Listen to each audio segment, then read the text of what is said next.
With NBL25 just weeks away and the Blitz on the Gold Coast within touching distance, what better time to bring together the two Melbourne combatants for a pre-season throwdown that's going to give us a glimpse into what we might expect from both Melbourne United and South East Melbourne in NBL25. And what a night for it here at the State Basketball Centre. A sold-out crowd filing in. It's going to be a fantastic night of basketball. Melbourne United's Big Four are back. South East Melbourne, a new-look Phoenix lineup looking to take it to bigger brother. Welcome one and all wherever you are watching across the country and indeed around the world tonight to NBL pre-season action here in Melbourne. Julian Marcus with you, Tom Hirsch is with me, and Tom, it is pre-season. That is the caveat that we always use at this time of year, but there's no such thing as a friendly between these two sides, is there? There is not, and it's great to see this rivalry renewed nice and early this year. We don't have to wait for the opening of the regular season. We get a glimpse of it here tonight at the State Basketball Centre in front of a packed-out crowd, as you said, Julian. And for both teams, it's a good test of where they're at this stage. Obviously, very early in the pre-season. Both teams have had just the one pre-season game each. They both faced the Brisbane Bullets earlier in the week. United faced them on Tuesday night at Casey. They lost 75-90, as you mentioned, without four of their likely starters come the regular season in Golding. Maybe Clark will be off the bench, we'll see. Matthew Delvedova and Marcus Lee. And for the South East Melbourne Phoenix, they travelled up to Wangaratta, which is a good 3-hour drive from Melbourne on Thursday night.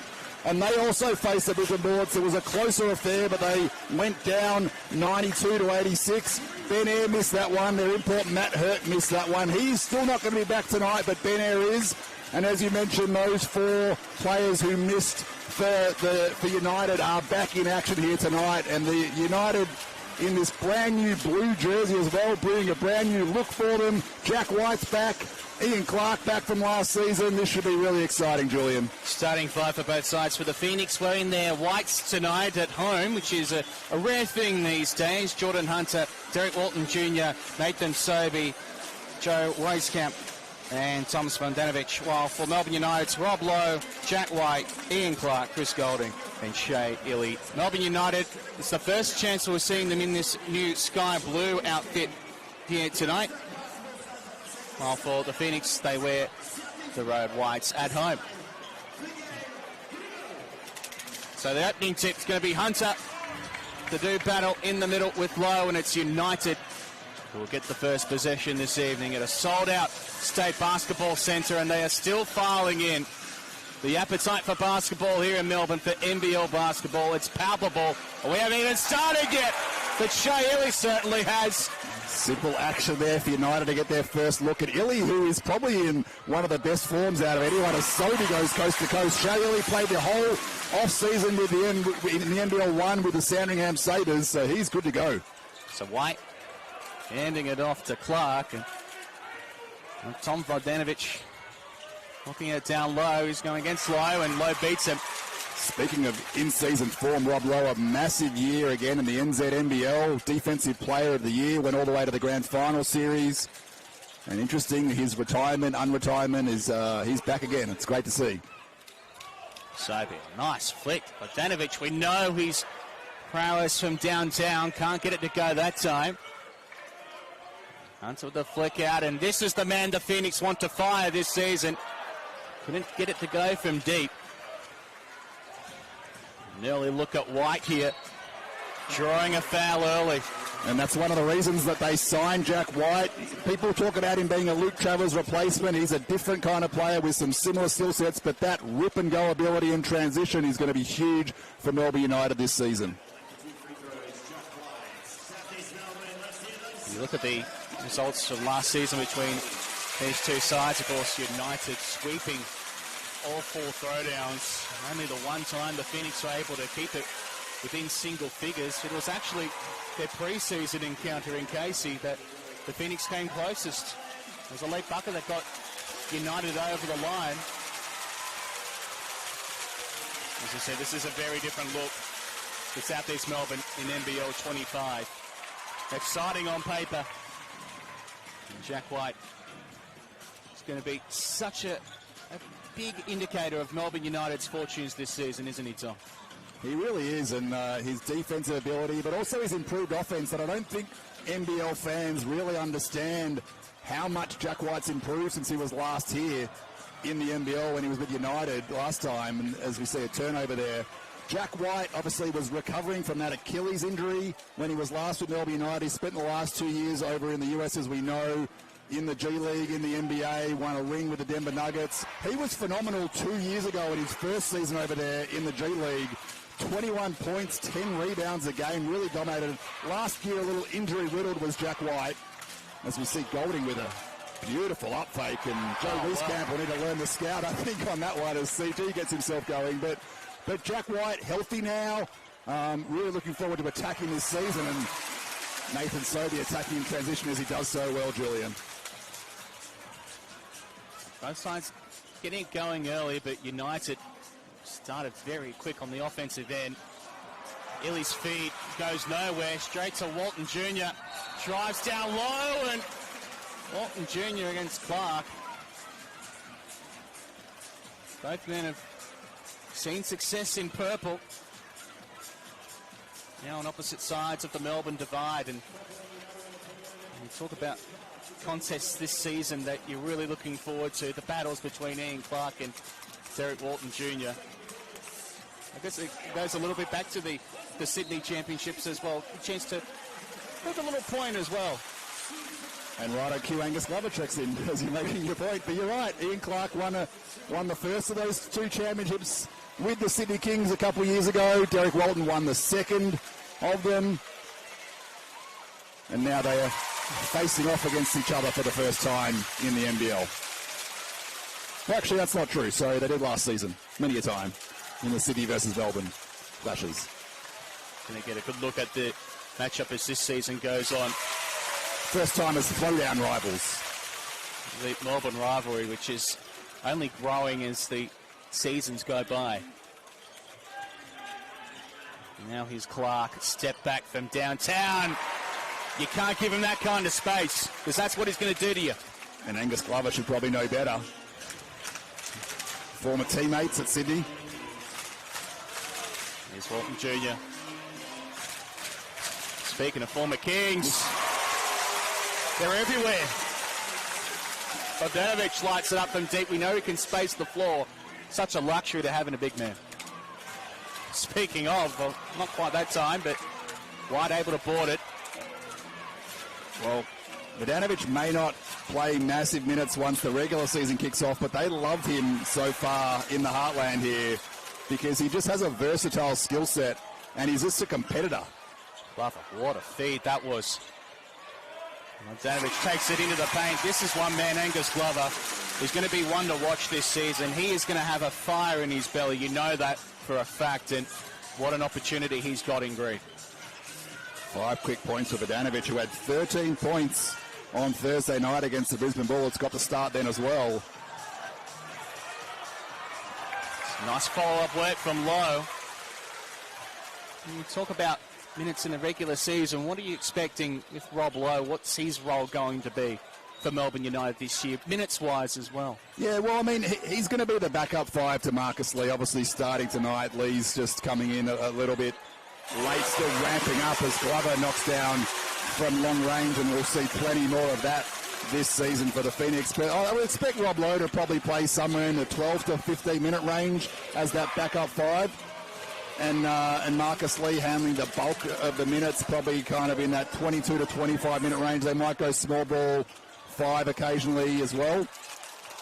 But Lowe obviously was with the team last year at the start of the season as an injury replacement, familiar with this offense, familiar with these schemes, and still has a great skill set that can help this team a lot.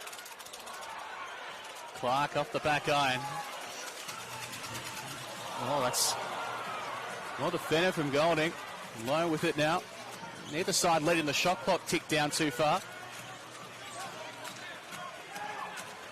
Tied at 14. And Golding leaves it short. But Illy does the same thing. Jack White very active already on those O-boards. And foul on Lowe. It's been a quick start here at the State Basketball Centre. And we are seeing mass substitutions. 4 on for the Phoenix, 5 on for Melbourne United. So only Glover remains for the Phoenix. Owen Foxwell, Majuk, Matt Kenyon, and the next star, Malik Lewis, into the game. He had a really nice showing in that game on Thursday night, Julia. Malik Lewis did 15 points, led the team in scoring. Foxwell looking to hand it off to Glover. He does with great difficulty. Glover with the floater. Draws in the foul. You've got to be liking this if you're a Phoenix fan. Again, it's pre-season, but this is a guy that you've got to keep an eye on this year, Angus Glover. He could be in for a monster season. I completely agree, and I think he was poorly used, really, last season by the City Kings. His role diminished from what we'd seen the year before when they won the title, and it was a real shame to see because he was capable of offering so much more. It was a down year, but obviously he spent the off-season working. He played for the Eltham Wildcats in the NBL1, won the grand final MVP. He hit 17 threes across their last 2 games in the finals, in the preliminary final and the grand final, including 10 in that preliminary final and a buzzer-beating 3 to send him through to the grand final. So Glover's in great form, but he's really excited to be here in Melbourne and have a fresh start after, let's just say, an underwhelming season last year with the City Kings. The Phoenix get their first lead of the night, but it's a short-lived one as Dellavedova hits it from the free throw line with the jumper. Tied at 16. Foxwell drifting left. Glover open. Cash. Strong start for Glover. 8 points off the bench already. 2 of 2 from downtown. And that's what they brought him here for his defense and to help to space the floor.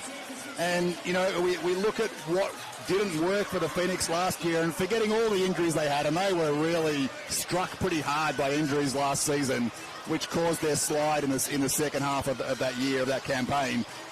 But they struggled defensively, and that was the knock on them for a couple of seasons. They could score in bunches, inconsistently, but in terms of what they've brought in this season, pieces like Angus Glover especially, and Jordan Hunter, who also came down from the Sydney Kings, really to shore up that defensive side of the court, and whatever they can give on offense is a bonus. But Angus Glover is going to play a much bigger role with this team. He will be a 6th Man of the Year candidate for mine if he can stay in this kind of form and have the trust of Mike Kelly, which he seems to have already.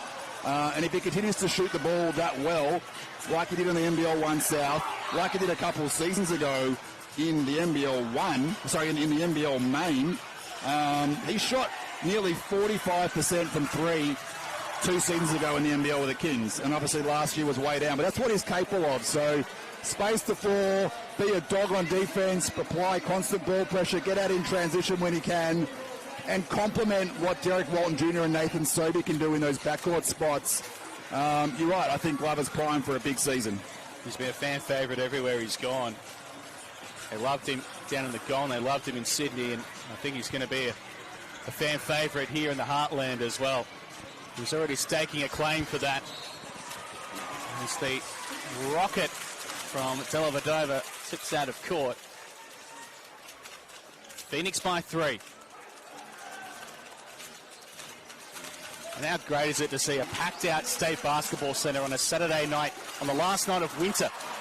As Foxwell takes it down low, can't finish it off. And got a foul on Majuk, trying to fight for that offensive rebound.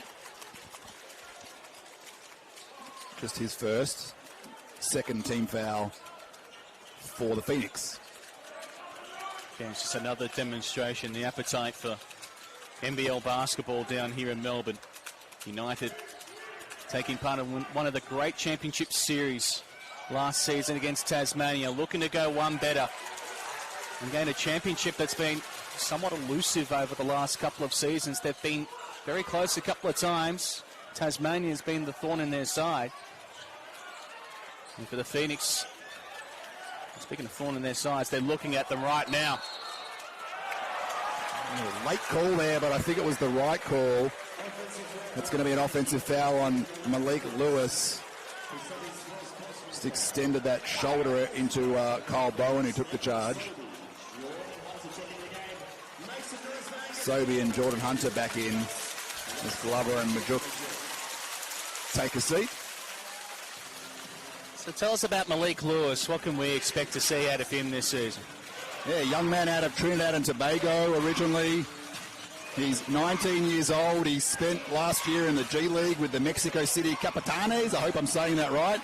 Averaged 9 points, 6 rebounds a game. Active defensively, a steal, 1.2 blocks. Shoots it pretty well. He shot 37% from 3 last season. Hit 43 threes across the season, across his 34 games. Before that, he was in Spain, playing in the ACB. Limited minutes as a youngster, obviously. He was like 17, 18 years old at that point in time. But he's going to be really good for this team. He's going to play a solid role for them off the bench this season, kind of swinging between anywhere really between those 2 and 4 spots. He's probably more of a 3/4, to be honest, in the NBL. And obviously with the hopes of getting drafted next year in the NBA, where he'll probably play predominantly that 3 spot. He had a really good showing on Thursday night, as I said. 15 points, 6 of 11 from the field, 3 of 6 from downtown, 3 offensive rebounds as well, so active. And that's what they love about him. Got it done there on defense. 1 of 2 at the line. The Phoenix have a 4-point lead in the later stages of the first quarter. And Joel Foxwell's into the game, the new DP signing by Melbourne United, guarding his older brother Owen. So a little Foxwell on Foxwell action here in the preseason. Throwdown family edition. Here's Sobey. Speaking of fresh starts, looking to link up with Hunter. Couldn't execute that time. You get the sense they're going to be able to do so more often than not this campaign. Delhi hands off down low. The dunk won't count from Lee. Delhi knew where Lee was the entire time there, just lurking in that dunker spot, and he was just waiting for the defense to commit to get him the ball. Unfortunately, the foul committed before he could. So 14 fouls apiece, bonus for both teams from here on out. It's going to be very difficult, near on impossible, obviously, to replace guys like Joe Lawala-Chul and Ariel Hukporti, but bringing in someone like Marcus Lee, who knows the program, who's been involved with the club before, as Delhi's pass was tipped. The Phoenix continuing to get on top here. Owen Foxwell read that perfectly. Knows that's what Delhi loves to do. Now take him to the line. Middle pick and roll, middle high pick and roll, and then wait for his big man to roll and try and lob it up. And Sobey will go to the line for bonus free throws here.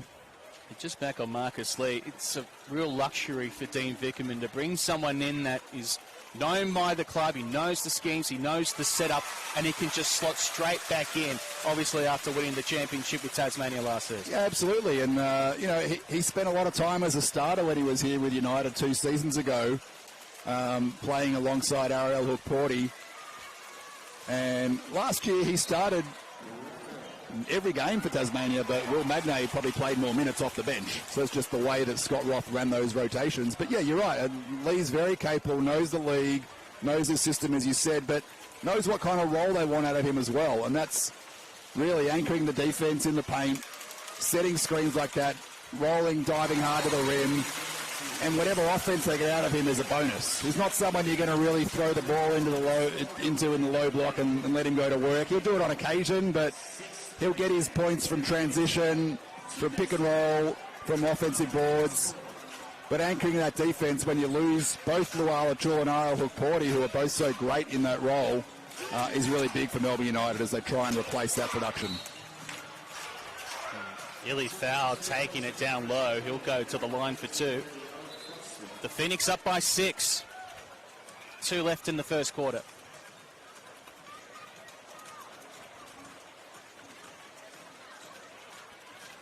We know the importance that Shaylee brings to this Melbourne United ball club each and every season.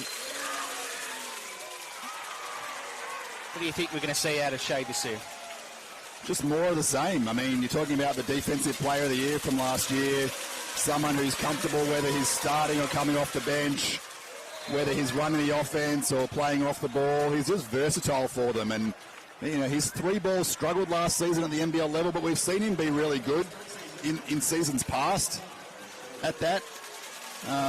He shot it a little bit better in the NBL 1 this season, but probably still a bit low by his standards. He was at about 33% in the NBL 1, was at probably a career low 24% from three last season with United, so that can only go up.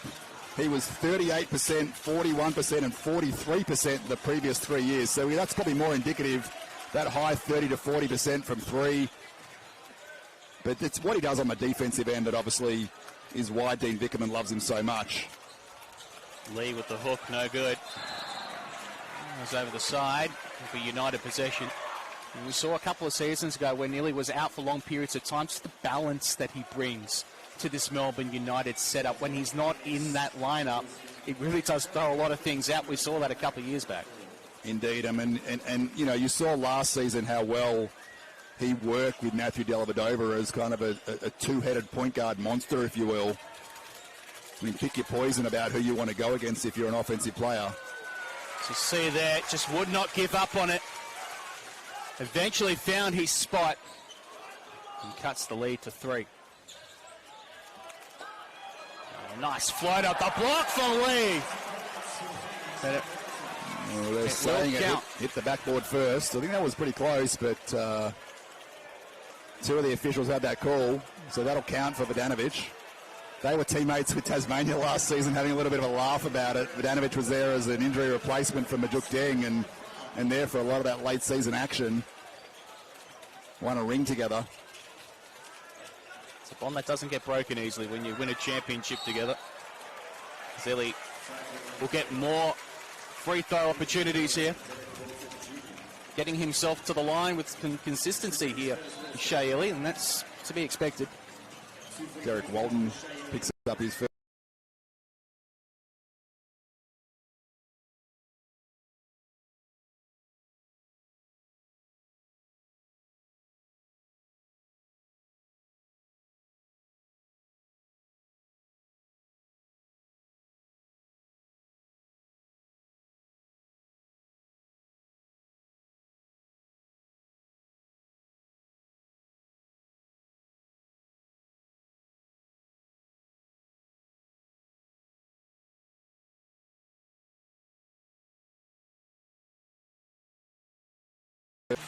Sobey, guarded well by Lee, hands it off to Hunter, and he finishes the job. Terrific pass by Sobey there, just to kind of wrap that backwards to Geordie Hunter. Foxball from deep. The Phoenix by 5. Just over half a minute left in the first. Hunter from downtown, that one too strong. And you're starting to get a sense of what Nathan Sobey can bring to this team this season. Really versatile skill set, active on both ends of the floor, but just aggressive. That mentality of someone who he'll just attack the rim at every opportunity. And they need that. They need, especially with Mitch Creek no longer here, they need someone who can just go and get a bucket on occasion. And that's what Sobey's done over the course of his career. And it's a different look for Mitch Creek, obviously, but with the way this team is going to want to run with the likes of Walton Jr., Angus Glover, Geordie Hunter, Malik Lewis, all these guys that want to get up and down the floor, Nathan Sobey's going to be a massive part of that and going to be really relied on to be probably their primary scorer this season. Phoenix with a game-high 7-point lead. For a team built with heavy offensive artillery, putting up 28 points in the opening quarter against the team that one bucket away from a championship last autumn is not a bad place to start. More free throws coming up for Shea Ili. This will be free throw attempts, 5 and 6 already for Ili. He shot 88% from the free throw line in the NBL 1 this season with Sandringham. 74% in NBL 24. And he hits both here. 5 out of 6 tonight. 3-second differential between the shot and game clock. Walton Jr. being guarded by Shea Illy. He's going to wind down the time. Cuts left. Sees no options. Going to do it himself. Step back, Jay. Money. Lost his balance. Didn't matter. I'll tell you what, Shea Illy defended that pretty well, but Walton Jr. was better for it. Probably could have been a foul too, but referee Elliot Green, I think, telling Walton Jr. that maybe it was him that kicked the leg out. But a great way to end the quarter for the Phoenix, and this home crowd's loving it. It's the Phoenix by 7 after 1, 30-23. That is a very nice offensive return for the South East Melbourne Phoenix. 47% from the field across that first quarter. 50%, excuse me, with that last shot from Walton Jr. 9 of 18 from the field. 3 out of 6 from deep, and 9 out of 10 from the free throw line. There were a lot of free throw attempts in that first quarter. 18 between the two teams. So a really hot start for the Phoenix. Sobey leads them with 8 points, tied with Angus Glover. Vodanovic has 7. They're the leading scorers for the Phoenix. Illy has 10 for Melbourne United to lead the visitors tonight, Julian. And again, caveat, as you said at the top, this is a preseason game, and we know some of the bigger name players will be on limited minutes tonight, but it's a good opportunity just to kind of test what you've been working on in practice so far in preseason. For United, getting those 4 players back on the floor after they didn't play on Tuesday night, and again prepping for the Blitz, where they'll start to take these games a bit more seriously in terms of the minutes they allocate. Whereas for the Phoenix, it's about getting familiarity. There's a lot of new faces here. I was chatting with Simon Mitchell, who's the GM of basketball here at the Phoenix, and he pointed out an interesting fact to me that I hadn't really thought about, that he coached this team 2 seasons ago in NBL25, and there's only 1 player left on the roster from that season today, and that's Owen Foxwell, who was a development player. So the rest of this roster is brand new either last season or this season. So the more they can play together, the more they can build some chemistry and really try and attack this season from the get-go. It's not just that, but the way that the pre-season is structured.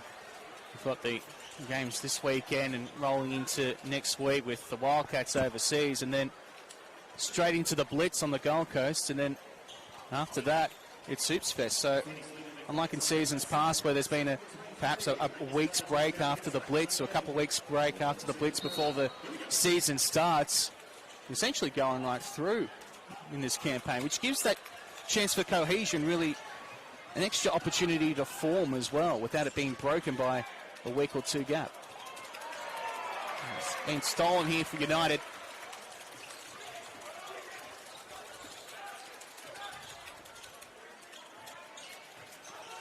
Illy with the give to Bowen. And now they can float it to Clark. Oh, that's a nice feed. Low finishes. Back to 5 points.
entree to the main course, which is our opening throwdown at John Cain Arena coming up at the end of September. You get your tickets at ticketek.com.au to see the throwdown in action at John Cain Arena between the South East Melbourne Phoenix and Melbourne United. Head to ticketek.com.au to book your tickets for season 2025 to see your Phoenix in action at John Cain Arena. Ticketek.com.au.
Number 11, Don Jr. picks up his third personal foul.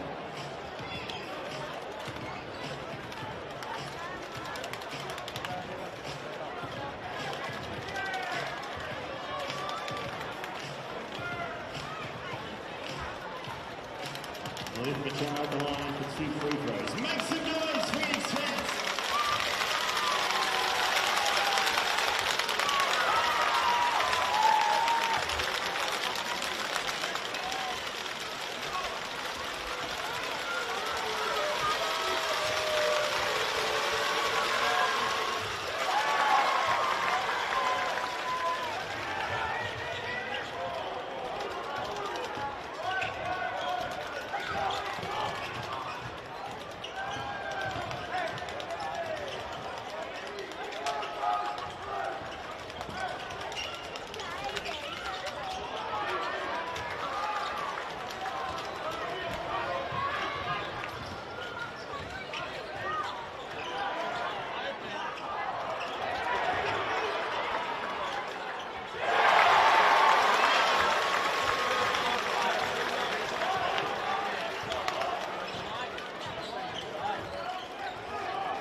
South of the Phoenix, Matt Kenyon, Jordan Hunter, Nathan Sobey, checking into the lane for the Phoenix.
Phoenix ball from the sideline, Joe Wieskamp to inbound. Phoenix ball.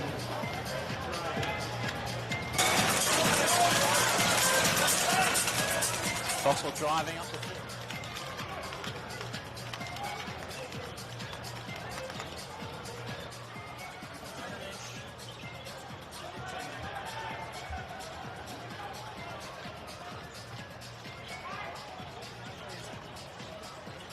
Takes it down low, the jumper doesn't drop. Hustle gets it done from Lejouk. Still can't get that three ball to go. Can Joe Wieskamp tries it again, same result. He's really struggling to find the range tonight. Wieskamp went 3 out of 6 on Thursday night at Wangaratta. Golding, well, that one was very shallow by his standards. So 2 minutes remaining in the opening half here at the State Basketball Centre. It's United by 4. Bogdanovic swings that out to the corner. Wieskamp still can't find that three-pointer. White will draw them in down low and go to the line. We apologise for some technical difficulties. I'm told we've lost sound for a little while, but hopefully we are back. And it's been a really interesting second quarter. If you're just joining us, a game of runs. It was 30-23 after one in favour of the Phoenix, and the United put on a 14-0 run, and the Phoenix have been pegging them back ever since. Jack White sinks the first. 5-point game.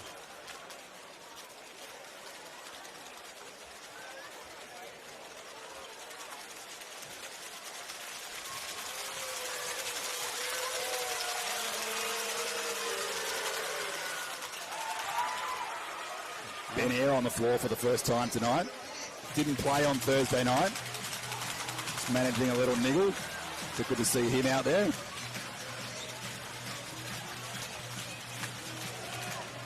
And a drive through the lane from Lewis. Majuk won't give up on it. He gets the reward for persistence. You love that activity from Majuk, a player who's been in and around the NBL for a number of years. Hasn't always played a big role, but always helps his team. He's 30 years old now. He was a nominated replacement player with the Jack Jumpers last year, so he did win another ring. It's his third championship, one with Melbourne, one with Perth, and now one with Tasmania. Played for the Ballarat Miners this NBL1 season as well. Lee upstairs from Shaylee. Illy to Lee. The chemistry is still as strong as ever. And that's what you get out of Marcus Lee. That ability to dive hard to the rim and be a lob threat. In out the elbow. Glover. Can't get that one to fall, but geez, he's been impressive in this first half. Illy the flick to White. Speaking of impressive, that finish by Jack White. Was originally thought dunk, I think, and then he switched to the left hand to lay it in, but made no mistake. And that's what Jack White gives you in transition. Yeah, gets the contact from Illy. Sold some candy that time, Ben Air, to get Illy to bite on that one. So a quarter that started with South East Melbourne leading by 7, and then United going on a 14-0 run. Just winding down with Melbourne United leading by 8, 49-41. And Ben Air to take 3 free throws to try and cut the lead down to a couple of scores. By the way, if you're wondering where Dean Bickerman is tonight, he is here. He's sitting all the way down the end of the bench, just watching and observing. He's handed the reins, the head coaching reins tonight, to David Barlow, one of his assistant coaches. Dean told me before the game, Barlow had to scout on South East Melbourne last year, and they went 3-0 against the Phoenix, so figured to give him a chance to try and beat them again tonight. Golding. Wedges it. And Lee lets the young fella, Malika Lewis, retrieve the ball, saving the energy. And that possession arrow goes to the Phoenix. Hold up, the arrow I'm looking at going towards United. Oh, it is United. I thought they must have switched it already. There will be United ball, you're right. Don't know if they did a quick switcheroo on you. The arrow is with United. They'll get another opportunity at it. 14 on the shot clock, 28 on the game clock. Here's Ian Clark for the men in blue. Hand up to Lee. Can't get it to drop, and he draws the foul. It's a similar action that United runs quite often. That time Lewis was a little bit late in help rotation and picks up the foul. So we'll send Marcus Lee to the free throw line after this timeout.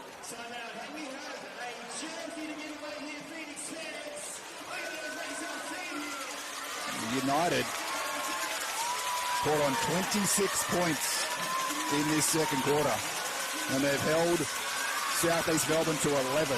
And we know United, one of the elite defensive teams in the league, ever since Dean Bickerman took over the reins as head coach. And that didn't change last season, and it looks like it won't change again this season. Well, they've held the Phoenix to 11 points in this second quarter after giving up 30 in the first. Very unlike Melbourne United to give up a 30-piece. Certainly made those adjustments. The Phoenix are shooting 4 of 19 from the field in this second quarter. Angus Glover's been the standout from the Phoenix point of view. He's well and truly coming for his redemption season. 11 points tonight, 3 of 4 from the field, all threes. Hit a couple of free throws as well, 3 boards, 1 assist. for Melbourne United. Shea Illy's been a standout, I think, for what we've seen out of him so far. Illy leads all scorers with 13. He has 3 assists as well. Playing some great trademark on-ball defence. Marcus Lee, a little bit of an adventure at the free throw line. Shot 54% last season with Tasmania, 55% the season before with United. It's the first to put United up to 50. 21.1 on the clock. The shot clock is off. And it's a double-figure lead for the first time tonight.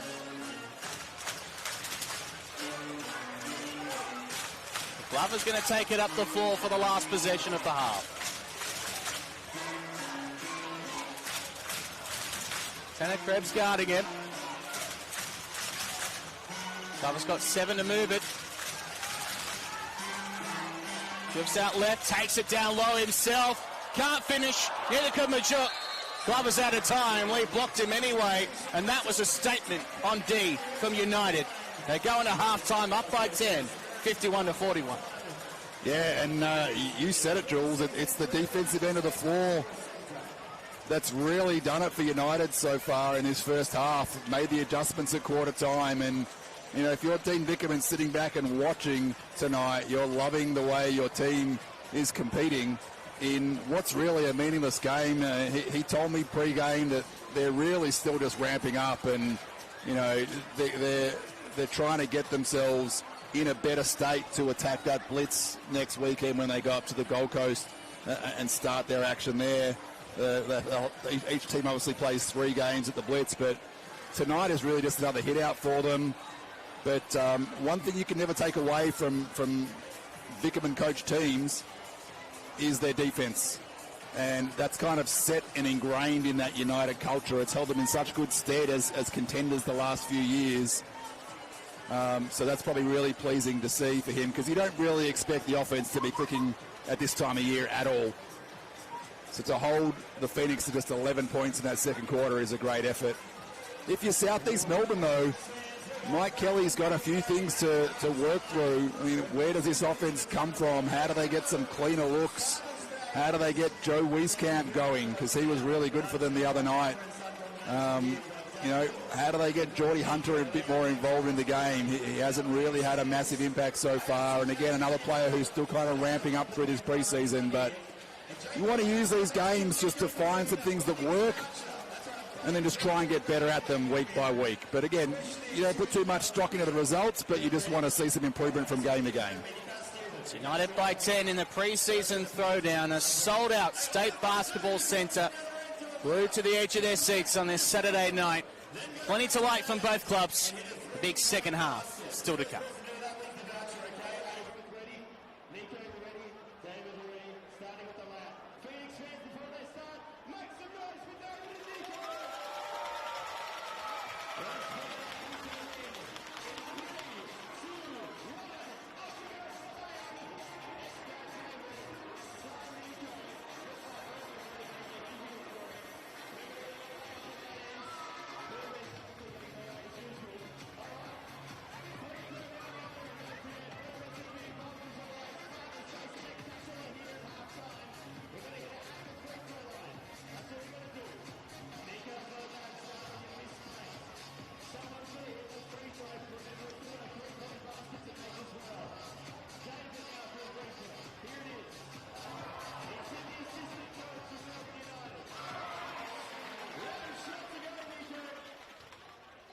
Jamie, high five out shot for grabs. All right, Nico steps up to the plate. All right, well, David's still failing down there at the free throw line. It is just, oh, that's a good idea, David. Nico's still struggling. David, you hit your free throw. That's all right, David. You hit it. That's right. Go down. Hit the free throw up. Let's go, David. Come on.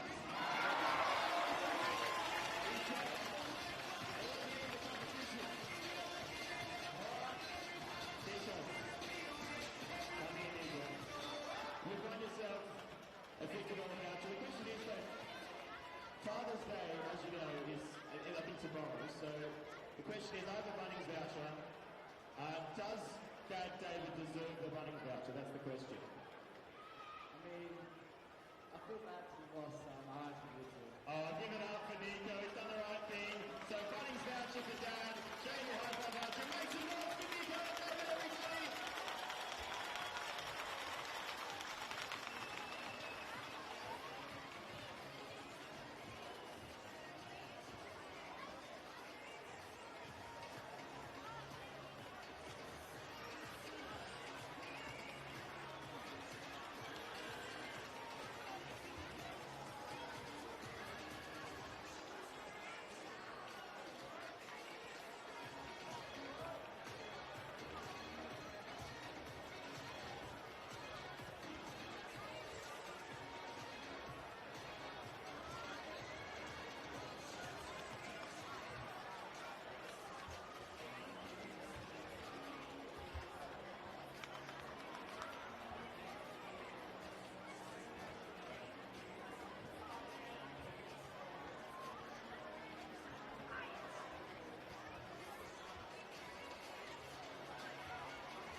Thanks for being with us on this Saturday night, wherever you may be, as we are at the State Basketball Centre, along with a sold-out crowd for the Throwdown matchup, a pre-season throwdown between the South East Melbourne Phoenix and Melbourne United. At the half, it's United by 10 points, and after the Phoenix led by 7 at the end of the first. So with Julia Marcus and Tom Hirsch on this Saturday evening, it is absolutely jam-packed here in the heartland. And this is exactly what you want to see. South East Melbourne, the first time in their locality throughout this season. They've got of course the 10 home games at John Cain Arena. They'll be playing a few out here during the month of January with the State Basketball Centre.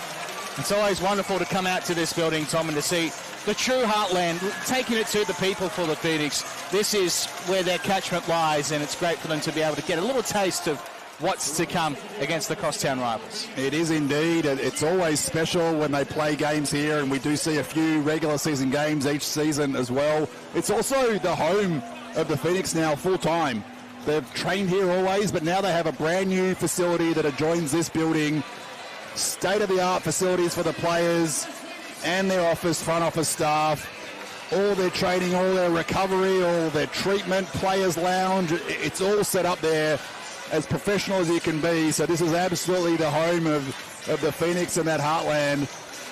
And it's a treat for them to come and get to play in this venue amongst in front of their home fans. And obviously with a brand new roster this season, a number of changes, as we spoke about at the top, it's a great chance for their fans to get a glimpse, their first look at these players. Obviously played on Thursday night, but up in Wangaratta, I'm not sure how many of the Heartland faithful made that drive. I'm sure there would have been a few, but obviously a much easier one to get to tonight here in Wantirna South. And the big question really around South East Melbourne as we get underway for the third quarter is it's the first time that we're seeing the Phoenix without the number 55 on the floor, Mitchell Creek. Mitch Creek's been the South East Melbourne Phoenix since their inception. He's been the heart and soul of this club. He's been the leader. He's been the face of the franchise. Now we're in the second iteration of the Phoenix. Simon Mitchell no longer head coach, still a part of the club, of course. Mike Kelly now in the main role, and Mitch Creek is gone. Still, he leaves that short. Who's your nominee to become that new face of the Phoenix? Oof, well, won't be Jack White with those kind of blocks. That's just rude. Great play by Jack. It's a really interesting question. That's an obvious one. It's a really interesting question that you asked, Jules, because, I mean, in terms of who is going to be the alpha dog on this team, you probably think it's going to be Nathan Sobey this season. But Sobes, you know, I don't want to say he's old. He's not old yet, but he's certainly not in the prime of his career where he's going to be here for the next 5, 6, 7 years. Is it someone like an Angus Glover potentially? That would be my nominee. Who, you know, is going to be everything that kind of embodies what the Phoenix want to be about, that heartland grit and grind, getting into the community. We know he's already part of it. As Golding hits the pull-up long two. Finds that touch from the top of the key. I don't know. There is a ready-made replacement that can just walk into the shoes that Mitch Creek used to fill. And we'll have to see how that plays out later this season. Oh, Marcus Lee just looking at where he's getting with disdain. Are you kidding me? Such disrespect. Are you kidding me? Wow, and again, that's what Marcus Lee brings to this team, to try and replace what they got out of Joe Luala-Chul Jr. and Ariel Hook-Porty. Jordan has a little bit more success against Lee. Gets one back for his teammate. Talk about disrespect. And you love that. Oh, Geordie's sticking up for his teammate, Joe. His new teammate. Oh, and Lee says, all right, you got that. I've got an alley-oop for you. Cop some of this. We've got a bit of fun happening now, Jules. End-to-end action. It's a bit of spice in this one now. Let's get it on. Bogdanovic for the triple. He was fouled by White as he landed. White just knew he got there a bit late. That'll be 3 shots for Bogdanovic. It's United by 8. Just a tad. Ginger might have just turned that ankle, that left ankle, I think, over a little bit. He's just stretching it out here before these free throws.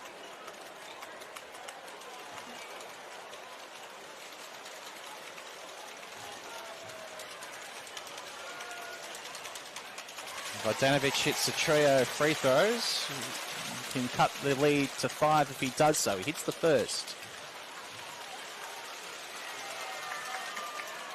Second one does not go.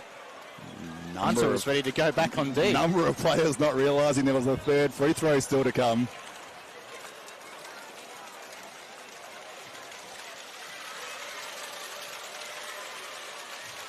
Just walk in the concourse at halftime. I can tell you it is absolutely heaving here at the State Basketball Centre. Just 1 of 3 at the line for Vodanovic. So an opportunity lost for the Phoenix to cut the lead to 2 scores. And Lee goes back to the well. And I tell you what, I think that's a combination we're going to see a lot of this season.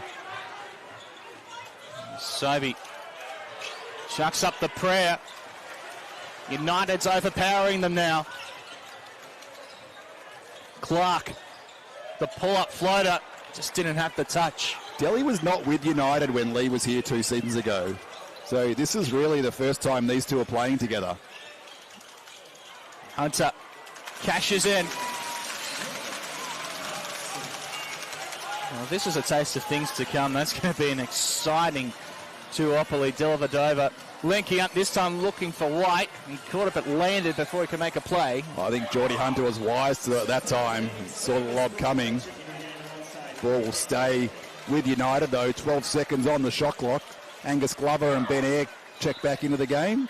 Nathan Sobey and Tom Vodanovic will take a rest. And Campbell Blogg checks in for the first time tonight for Melbourne United. Another one of the development players for this United roster. Another one of the players who spends their off-season with the Sandringham Sabres. Lee and Dellavedova combining again. That's going to be a connection. That's going to light it up by the looks of it. If tonight's anything to go by, Delhi's fadeaway jumper doesn't hit. Well defended that time by the Phoenix. Sparked into action, I think, from those back-to-back lobs. And that one's a brick. Joe Wieskamp is really struggling tonight. 0 for 7 from the field now. It's getting further and further away. White hits the side of the rim. It's United by 7. 3.5 minutes into the third quarter.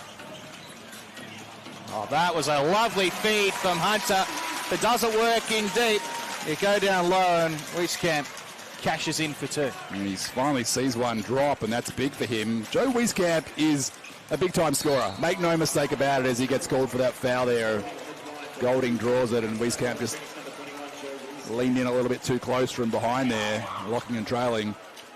Joe Wieskamp last year in the G League split his time between the Maine Celtics and the Texas Legends. Shot 49% from the field overall, 35% from deep. So he can score. He played some summer league this year with Minnesota. Limited minutes, but shot it pretty well there as well.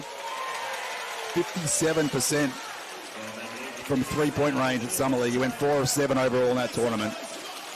And obviously shot it well on Thursday night at Wangaratta, but has just struggled here tonight so far as he takes a rest for Owen Foxwell. That one doesn't fall for Golding. 1 of 2 with one to come. Stunned. And CG misses a free throw.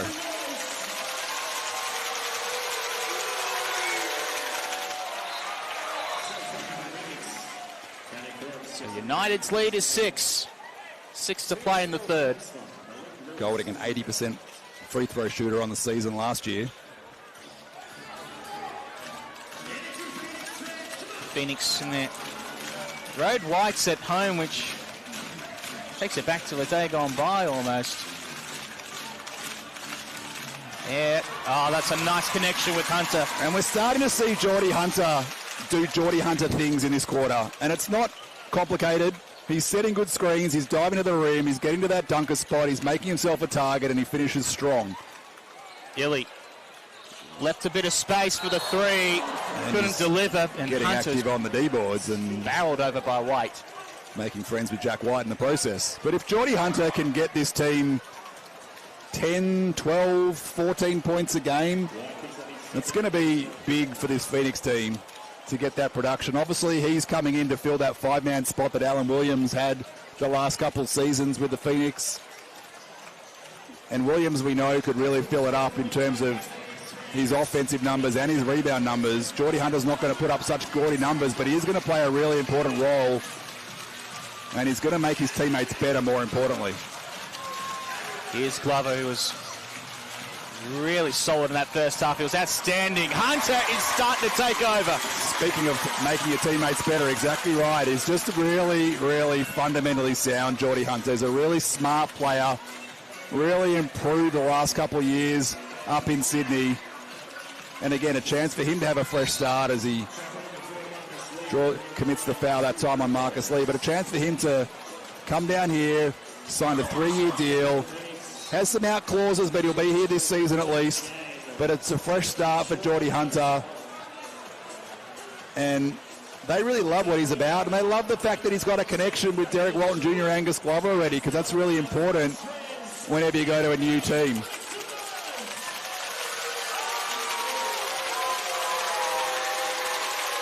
So Lee hits the first. Push the margin back at the 3. I was just looking at the free throw numbers for Melbourne United. They were the worst free throw shooting team in the league last season at less than 70%. And tonight, 16 of 20, 80%. So that's a nice improvement for this team. That is a noticeable uptick.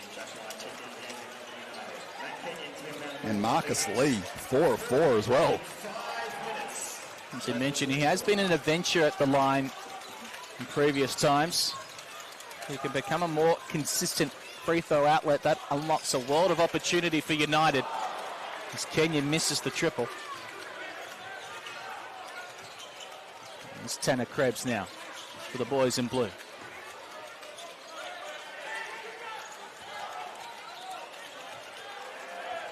Nine on the shot clock. Krebs hits the jumper from the elbow. Solid from Krebs. Now in his second year with Melbourne United, coming down from the Brisbane Bullets.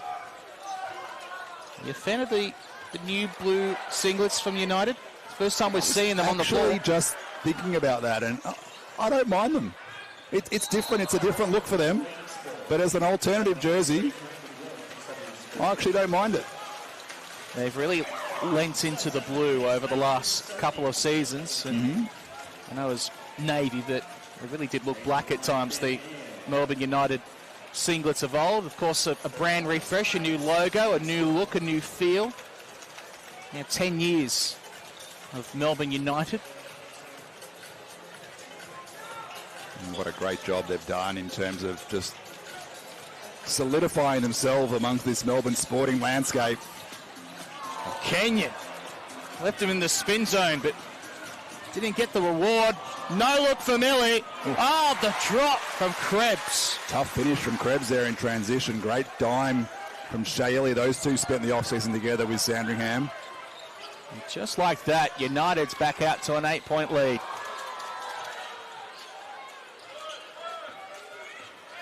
A game of runs as it has been all night. There's that defensive pressure from Melbourne United again, making life really tough for this Phoenix offense. 3.8 seconds left on the shot clock here. What is the ceiling for United this season? I mean, the obvious is to say to go one further, as Mike Kelly calls a timeout. But well, that is their goal, right? And, you know, yes, there's no Joe Luala-Chul, there's no Ariel Hook-Porty, there's no Luke Travers. I get all that, but the core of this team remains. They've filled some of those plugs by some of those holes, by bringing back Jack White, bringing back Marcus Lee. And when your two biggest off-season signings are players who've been in your program before, you've got a big advantage or a big head start in terms of getting up to speed. But this team is all about trying to contend for a championship again. I mean, they feel like they let one slip, and in many ways they did in that epic 5-game series against the Tasmania Jack Jumpers.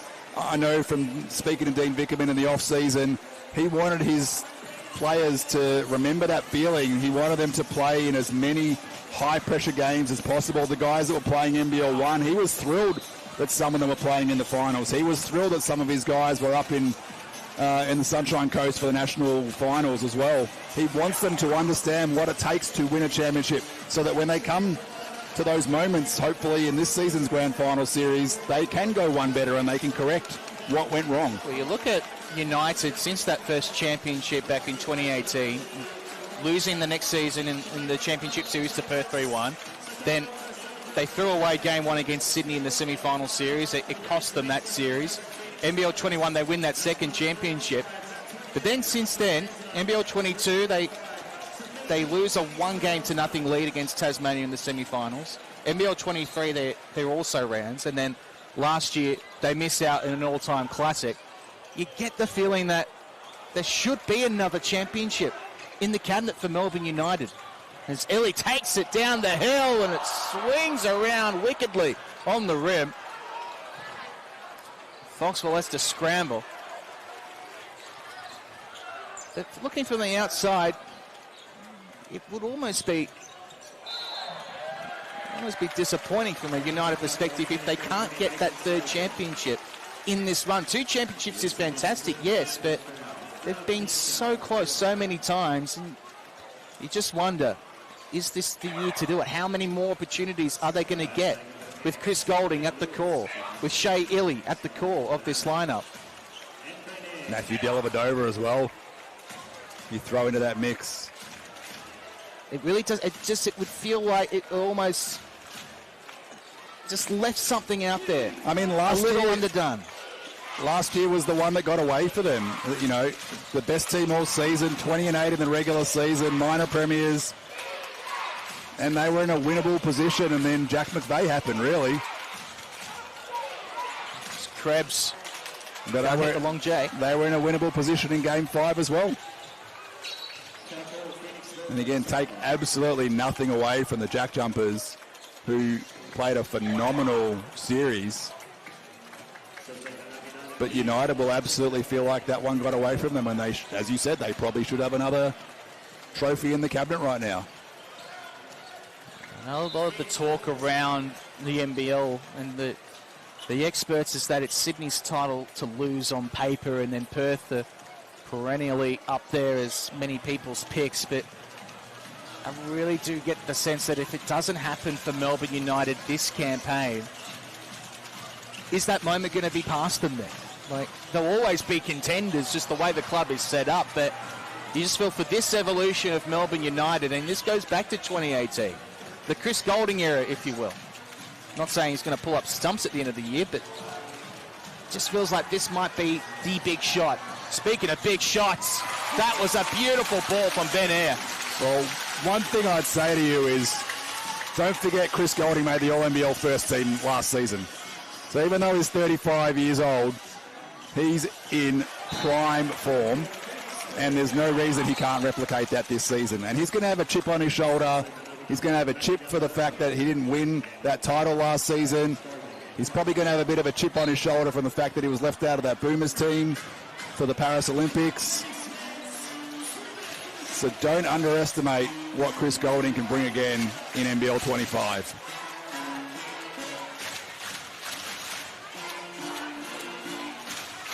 United by 6 points with 2 minutes to play in the third.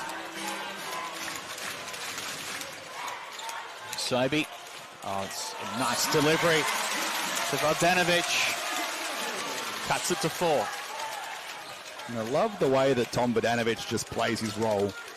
Wherever he's gone, he's been a teammate that has been loved. Speaking of Golding, evergreen at the rim. Vodanovic spent time with New Zealand, with Sydney, with Tasmania. Every stop, he's been one that his teammates have loved playing with, one that his coaches have really enjoyed having part of the group, whether he plays a big role or not.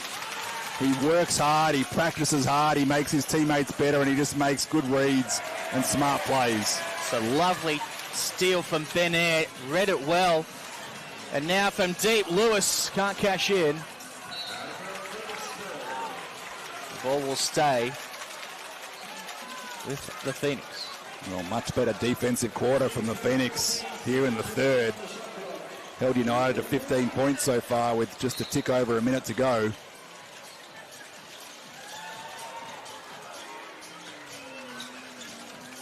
.12 on the shot clock.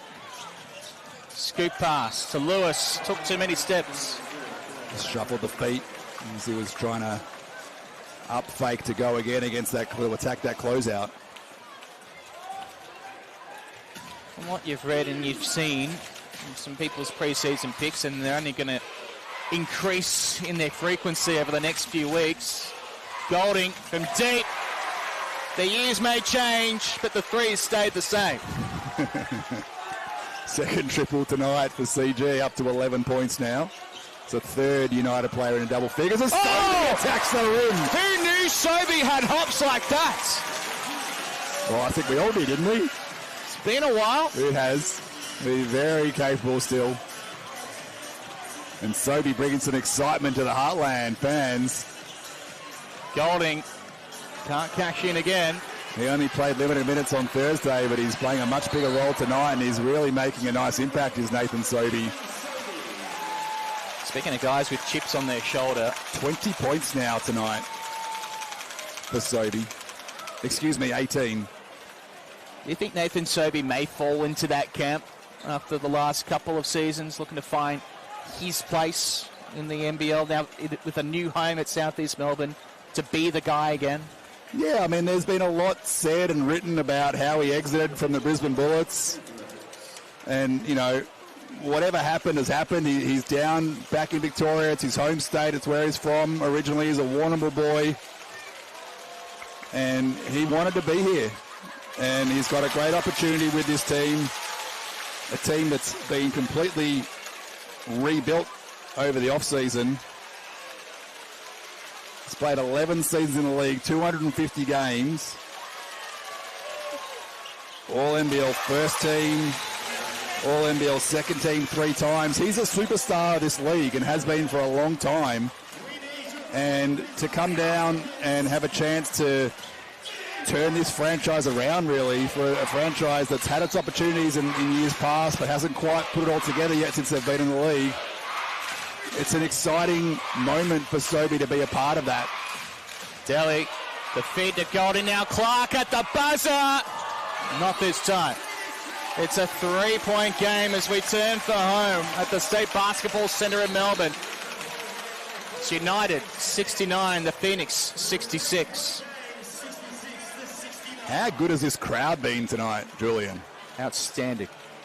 Always fun when you come to a game here at the SBC. It's one of those venues that just creates an atmosphere. The way it's set up, the way the crowd is angled down towards the floor. They're loud, they're vocal, they're excitable, and they're just enjoying seeing some NBL preseason action here. As we said, first time they're getting to see this Phoenix team this preseason. Many of them would not have travelled to Wangaratta. And to be playing against their crosstown rivals in a really competitive game, it's just been great to watch so far. Back on those pre-season picks that we're seeing so far, a lot of it's been for the men in purple up in Sydney. Perth's been the next best. Do you think people are sleeping on United a little bit? I don't know if people are sleeping on them. I think they're probably just not talking about them as much because it's kind of rinse-repeat from last year. And I think most of the experts will have United absolutely making the finals again and as one of the championship contenders, as rightly they should be. But I think obviously the disappointment of the Sydney Kings season last year and bringing in Brian Goorjian and the excitement of that, having him back in Sydney, having him back in the NBL, the championship credentials that he brings with him, obviously. Some of the moves they've had to retool the roster, Xavier Cook's coming back, Space Cam coming back, obviously, as well, and the excitement around that. I think that's why there's a lot of buzz, but they've put together a really nice roster up there with the Kings. And, you know, pre-season or not, what they did last night, you have to take notice of. absolutely dismantling the New Zealand Breakers, winning by 44 points. Yeah, it's pre-season, but that was a really impressive showing. Anytime you can score 120 points in a game, you need to take that seriously. It's a really high-powered offense. They're going to come to play. And rightly so, they're getting some recognition. And notwithstanding the fact they won 2 championships in a row the season before last. So last season was a bit of a blemish, if you will. And I think people are expecting them to contend again. I certainly am. I think there's no question about it that the Sydney Kings outfit is built to win a title come next autumn. As Ellie can't get it to go. Final quarter action here at the State Basketball Centre in Melbourne. Julia Marcus and Tom Hirsch with you tonight. Final pre-season hit out for both sides before they head up to the Gold Coast for the blitz. And Malik Lewis is ready to hit the Sunshine Strip with that kind of shot. First bucket tonight for Malik Lewis. He's had his struggles as well. Hasn't really taken many shots. That was just his 3rd attempt. As Ian Clark hits right back for United. And we are tied with the United. Sorry, we were tied. United takes the lead again. Phoenix for Foxwell. Open look at 3. Bullseye!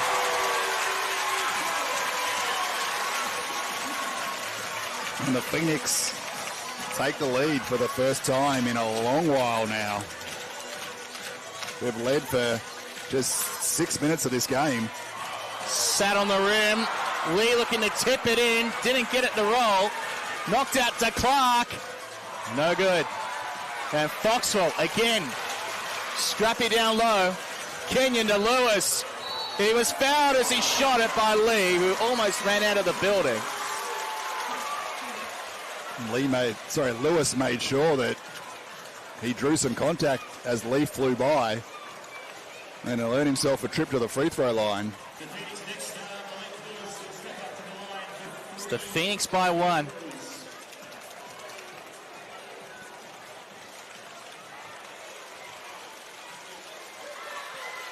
Attendance here tonight, a full house, just a tick under 3,000. So we're at capacity here at the State Basketball Centre. They've sold it out. They can't fit another human in here. As Lewis leaves that one on the rim. It sets the table perfectly. It sets the appetite here in Melbourne for September 26, which I think is a beautiful bit of scheduling. The night before the grand final public holiday.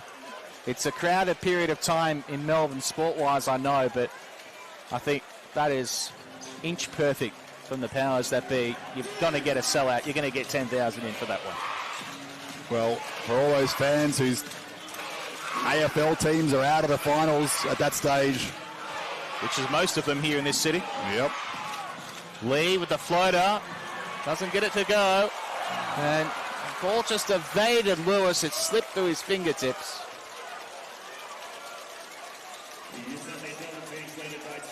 Not only that, but you may have some friends from out of town who might want to go and check it out. Again, if you haven't got your tickets for that, I recommend getting them post-haste. Golding slows time down, but doesn't get it to flush. Speaking of friends from out of town who want to check it out, Josh Giddey in the house tonight, checking out this NBL preseason action before he heads over to Chicago to start his NBA preseason with his new team. Speaking of guys with points to prove this season, I shudder to think what he could be capable of in a Bulls singlet. He's going to be a motivated young man, and we certainly know what he's capable of at his best. We saw it here in the NBL. We've seen it with the Boomers. We've seen it in the past in the NBA as the Phoenix get their noses in front and they bring this crowd to its feet here at the State Basketball Centre. Well, some great minutes from Owen Foxwell. No longer a development player, is part of the full roster, and they've got a crowded backcourt, this Phoenix roster this season, between Walton Jr., Sobey, Glover, Ben Ayre. So minutes for Owen Foxwell come the regular season may be hard to come by on a regular basis, but he's someone that can give them a different look like that. He's a dynamic player. He's a bit of a combo guard. Will play primarily point guard, but he can score. He had a really strong season with the Eltham Wildcats alongside Angus Glover in the NBL1 South Conference. He was a MVP finalist as well. Had 26 points, 7 rebounds and 6 assists as the Eltham Wildcats claimed that NBL1 South Grand Final win. So a young man who's continuing to get better year on year, and the sky's the limit on how good he can be. But really nice for him to get these minutes here in this preseason game tonight and just give this team a little bit of a different look.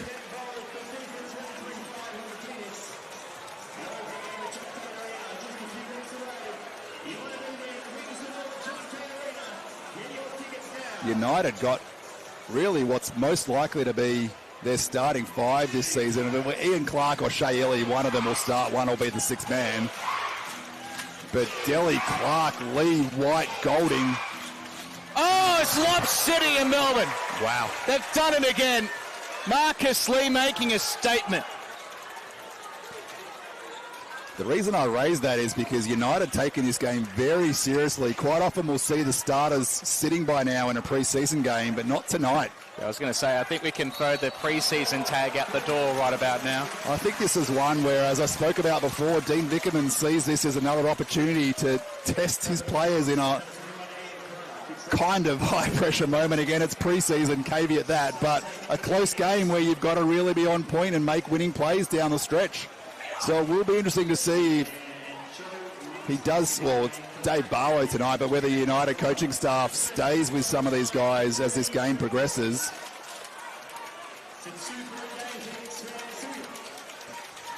Two shots for Angus Glover, who's been outstanding tonight.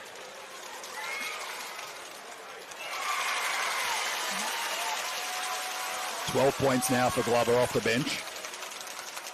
He had 10 points on Thursday night against the Brisbane Bullets.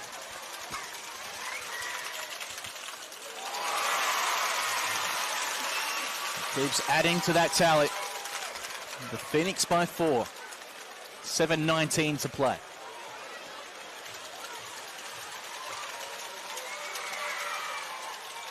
A perfect score for Angus Glover.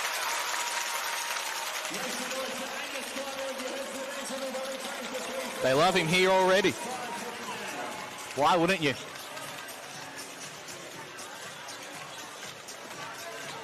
Dellavedova kicks out to a wide open Bowen. Now to Golding. Trouble! Trouble! And that play opened up because of the lob threat of Marcus Lee. The defense really sunk in to cut off that lob. That left Kyle Bowen wide open, and Golding just curled around to take advantage of it. Nice step from Lewis. Bogdanovic. Boarded by Lee. Hasn't Marcus Lee been fantastic tonight? Now Delhi for the tray. United's back in front. First triple of the game for Delhi. Bogdanovic and a Foxwell. Foxwell. No options down low. Lewis, the up fake. Foxwell from deep. Left it short. We've got a whistle under the bucket. It's going against Dellavedova. 6:09 to go. Number 3 on Della. Great work by Tom Bogdanovic there to keep that one alive. And that's the kind of hustle plays that he makes. And that's why he'll earn some minutes on this team as this season progresses. Wieskamp gets blocked again, this time by Tanner Krebs. Just has not been his night tonight. Joe Wieskamp.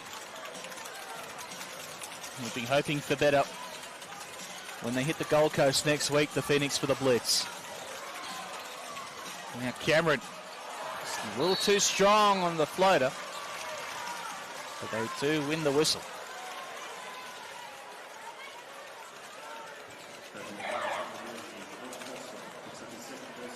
Foul on Foxwell.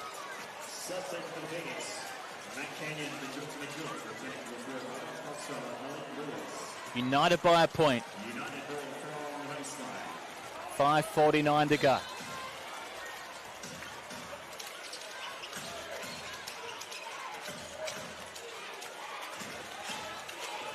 Bowen with the give to Illy. Looking for his spot, finds it and cashes in.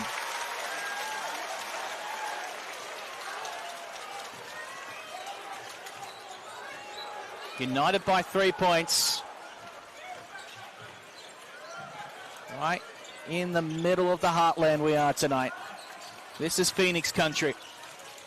As there's jumper misses, Majok puts it back in. The sweep was sweet last year in the throwdowns for United, but to beat the Phoenix here, just a little extra sweetness on the cake. Well, that was Melbourne United. 16th offensive rebound for the Phoenix. United have 17 of their own. Both teams will be looking at how they can improve their defensive rebounding from tonight's game. Illy left it on the rim. Go-ahead opportunity for the Phoenix. Bogdanovic loses his footing. Gets up limping, but he's okay. 10 on the shot clock. Air. Lets it fly. Majok the board.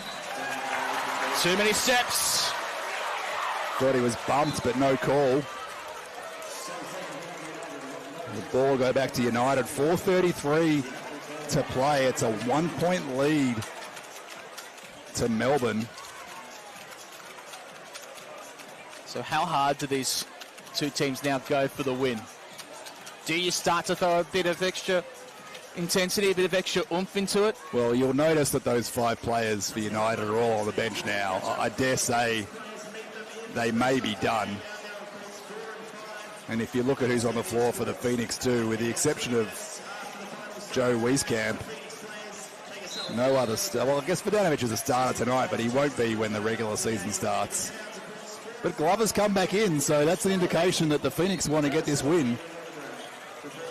Could be morale boosting for them. They lost on Thursday night. Obviously, last season ended up a bit of a horror run towards the end with all those injuries they had. It might be nice just to get a W before they head up to the Gold Coast for the Blitz. 5 on the shot clock, low in the paint. Gets it to go.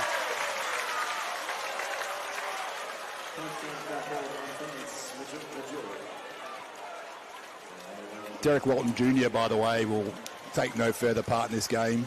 Just getting a little bit of treatment in the locker room on his calf. Just a precaution, I'm told. Nothing to be concerned about, but no reason to risk him in a preseason game. We just spoke about the nightmare run of injuries that the Phoenix had last season. They'll certainly be risk averse before we've even gotten to the start line. Crowd here getting on this United team at the line.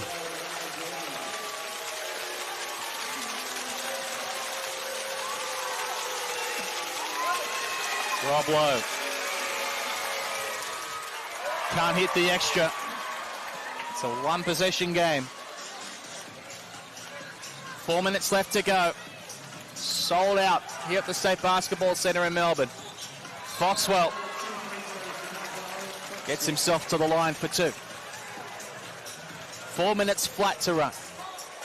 I love the trust that Mike Kelly has to put the ball in Owen Foxwell's hands and let him go and create there.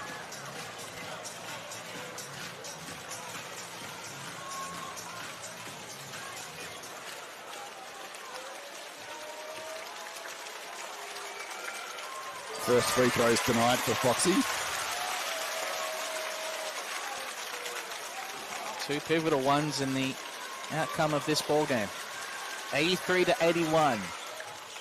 Misses the second, but he gets the board. Bogdanovic to put him in front. Called a deep 2. Foot on the line. Must have been a toe on the line. We're tied up. Referee Shannon Jennings right on the spot there for that one. Low scoops to Illy. Oh, Foxwell, no, it's Came from behind to try and block it, but did get a fair bit of arm there. And Illy will go back to the line where he was making a living in the first half. 6 out of 7. I think that was all in the first quarter, actually, if I'm not mistaken. No, 5 out of 6 in the first. And hit 2 more in the second.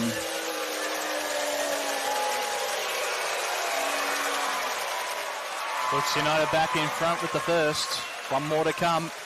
Well, for a pre-season game, this is all you can ask for. Oh, and just like that, here come some of those big names for Melbourne United. Golding, White, Ian Clark, all going to check back in. So you asked the question, are they trying to win it? I think you've got your answer, Julian. I think United don't want any opportunity that they can to put one over the Phoenix. You love to see it. You love to see it as the second pre-season game, and these teams are going all out to try and win. Glover, the Kenyan. Drives it back out. Ladanovic, that one's from deep. He misses short. United by 2. 3.25 minutes to run. White lets it hang. Easy dump off from Illy. Great baseline cut from Jack White. 3 minutes to go here in Melbourne. 7.7 boards for Jack White now tonight. Ladanovic. The push in the paint. He's got it. Tommy Vodanovic just continues to make plays for this Phoenix team. He's now up to 16 points. He's their second high scorer behind Nathan Sobey. And he's continues to find ways to get himself into the right spot, and produce. And as I said a few moments ago, that's why his teammates love playing with him. Vodanovic from the line. It drops, and the margin is a single point.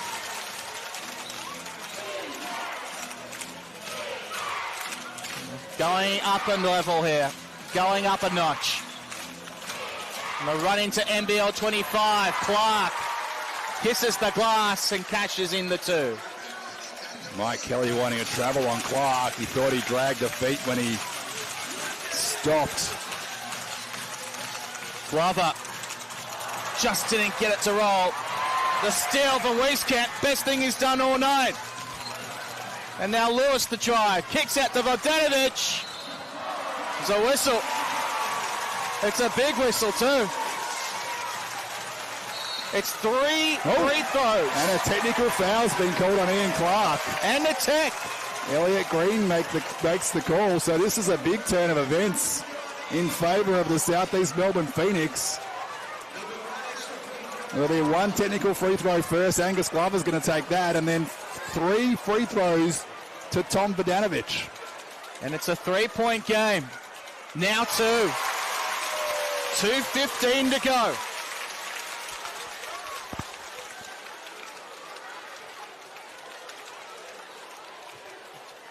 This isn't even the entree. This is the appetizer to the entree. The entree comes at the Blitz next week on the Gold Coast. And then it's off to Perth for Hoops Fest. Vodanovic hits the first for him. The Phoenix will take on Illawarra, Sydney and Adelaide during the Blitz. United has Cairns, Brisbane and Illawarra. Tie ball game. And then in round 1 of the Hoops Fest in Perth, the Phoenix will play the home side, the Perth Wildcats, and United will have a grand final rematch against the Tasmania Jack Jumpers. Left it short. Well, Wieskamp doing well to try and keep that alive, but couldn't keep it in bounds, and it will go back to United. Scores are level. And the next time these two ball clubs will see each other, Thursday night, September 26th, John Cain Arena. Foul called. Foul's called on Vodanovic. That's the 4th. Yeah. So both teams in the bonus now. Delhi checks back in. Tanner Krebs will take a seat.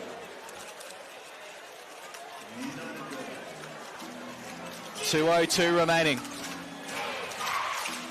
Scores level. Very, very entertaining here tonight. 5 on the shot clock. White now to Illy. 2 on the shot clock. Takes it down low. Gets it to roll. Really tough finish by Illy, but a great take. Getting to that left hand in the middle of the paint over Wieskamp. And Illy's had a really nice game tonight.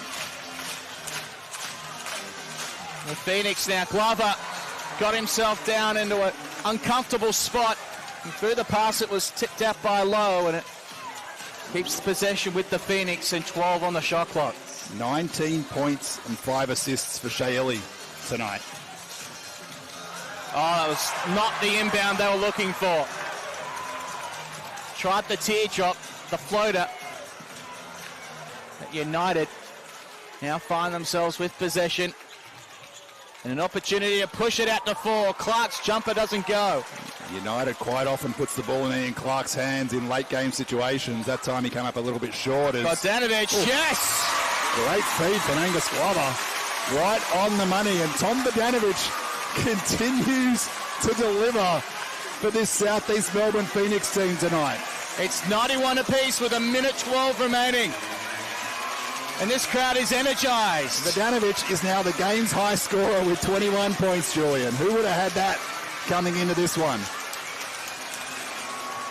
And that's on the back of 13 points on Thursday night. So he's certainly making himself known to the Phoenix faithful, the Heartland crowd, as someone to watch this season. Again, I can't stress it enough. If you haven't got your tickets for September 26th, get them now. This sets the scene perfectly. And after first few nights of pre-season basketball, this certainly has been the pick of the contest that we've seen thus far, and it just wettens the appetite a little bit more. Heading into what will be a magnificent NBL25 season.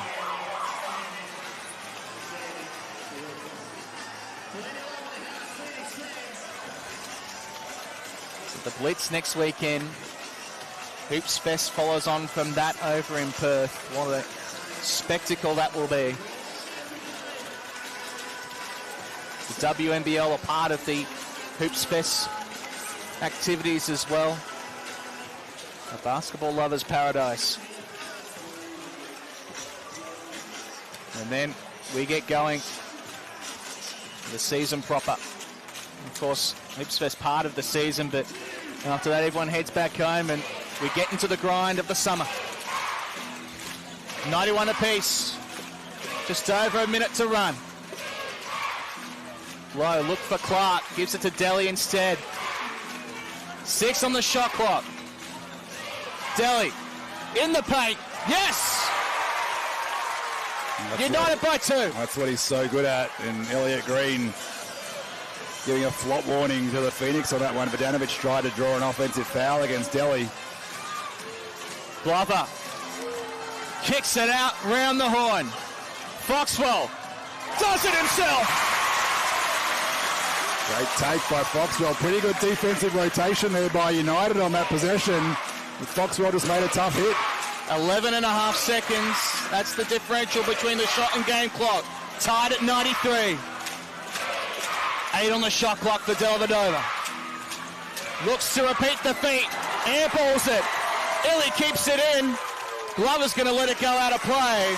And with 12.6 left on the clock, the Phoenix will have a chance to win it with the last possession of the night. Well, who would have thought it would come down to this in a pre-season game?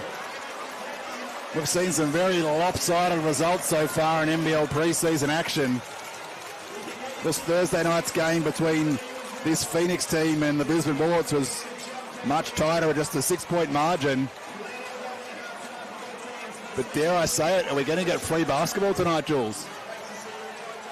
Well, I wouldn't put it past these two sides. I know this sellout crowd here at the State Basketball Centre wouldn't mind.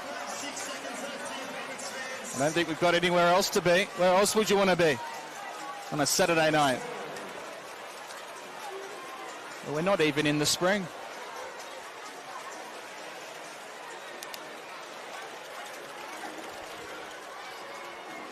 Be interesting to see what Mike Kelly draws up here. Does he sub Nathan Sobey back? It looks like Sobey's got his knee in ice, his right knee. He does not. He'll be coming back into the game. So, do they go to Owen Foxwell? Do they go to Angus Glover? I mean, Glover's been in many late game situations with the Eltham Wildcats pretty recently. Why wouldn't you go to Done pretty Angus Glover? well. I think you probably do go to him here. They lost every throwdown to Melbourne United last season, did the Phoenix, including the preseason game. You think this one it mean a little bit? The men in green? And to do it here in the heartland means that little bit more. And we wondered, what is this team going to look like when it comes to the grit that we've come to expect from the South East Melbourne Phoenix life after Mitch Creek? Well, again, you add the caveat, it's preseason, but preseason or not, the signs are there that they're going to be just fine. Oh, Phoenix not advancing the ball, which is an interesting decision, a bit risky too, because a turnover here could give United a chance to score right away. 12.6. Well, I guess they want to run down as much clock as possible and give Angus Glover a head of steam, and here he is. It's going to be Angus Glover with the ball. 6 seconds and counting. Scores tied in Melbourne.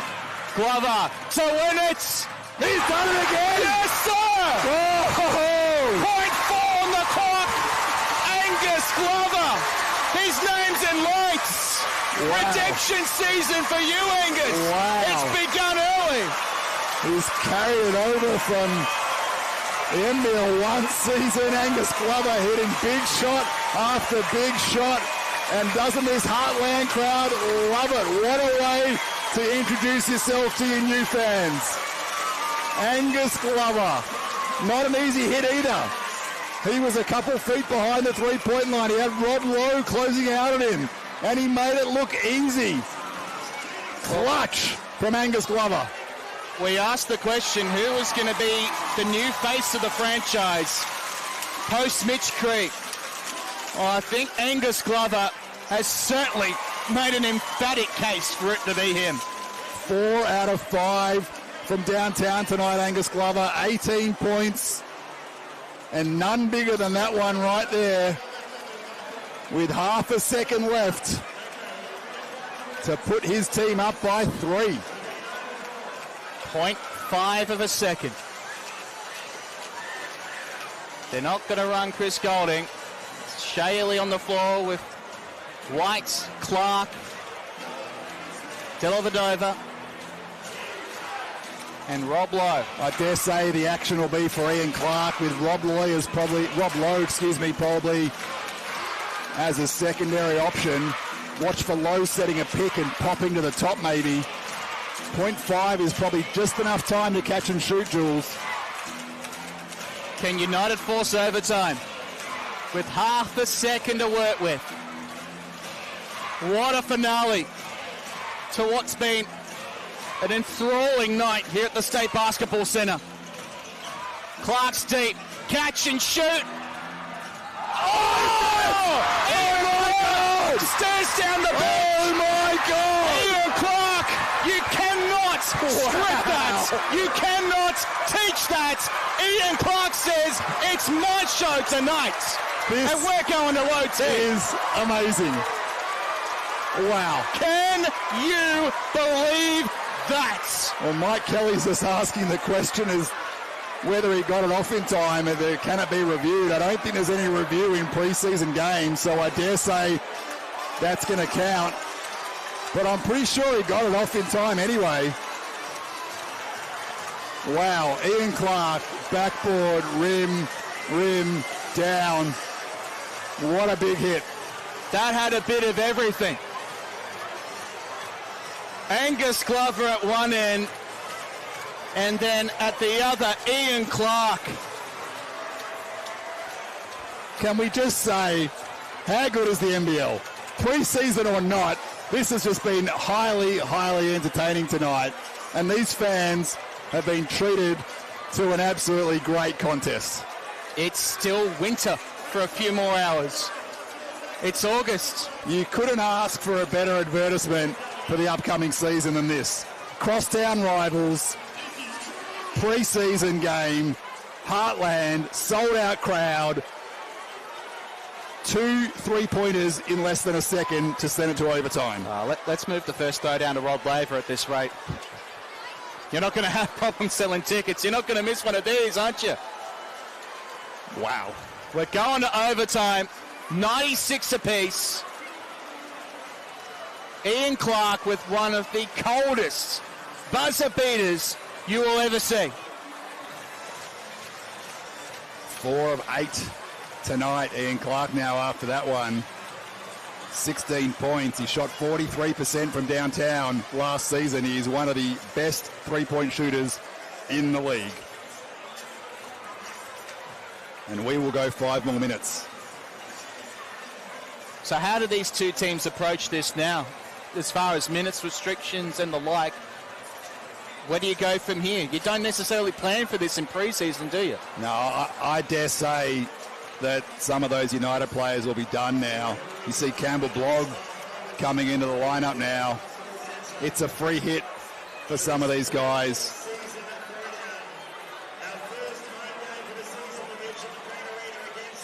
You already see Nathan Sobey, Geordie Hunter, Derek Walton all put on ice. I dare say Ben Ayres put on ice as well, given that he's been managing a little niggle injury as well. So let's play 5 more. We're in overtime, in the Throwdown, in the preseason. And the State Basketball Centre, no one's left. Still packed to the brim. Lewis, not quite on that occasion. Talk about the health of the rivalry between United and the Phoenix. Well, this is going to give it an almighty injection of adrenaline before we even reach the season. Low out to the corner. And Krebs couldn't get it to go. Jay Ellie's down. He's taken a knock. I didn't quite see what happened, and we've got... He's slow to get up. Foul on the play too. Might be an unsportsmanlike. Back on his haunches. There was a tumble of bodies. It's on Rob Lowe. And spoke a little earlier on in the game about some of the injury issues he had a couple of seasons back. Shea Ely, you really hope that he doesn't have a recurrence, because he brings so much to this Melbourne side. He looks to be okay. Yeah, you worry about the concussion history he's had, but this clearly was not any way head-related. He is going to take a rest, though. Joel Foxwell checks back in. They won't take any risk. I think they've taken one look at that and said, no, Marcus we're not going to risk Lee it. Back in for Rob Lowe as well. Lowe played a heavy load in that fourth quarter. Meanwhile, Angus Glover to the line for 2 free throws, and the Phoenix will get the ball back as well. Glover being great tonight, now up to 19 points. Misses the second. It's his first free throw miss of the evening. He was 7 of 7 before that. Phoenix with possession, up by 1 in overtime. What a night. Sets the table beautifully. Ben Ayre with 3 on the shot clock. Bogdanovic from deep. Yes, yes, yes, yes. Oh, Tom Bogdanovic. What a night he's having. Great signing by the Phoenix this offseason.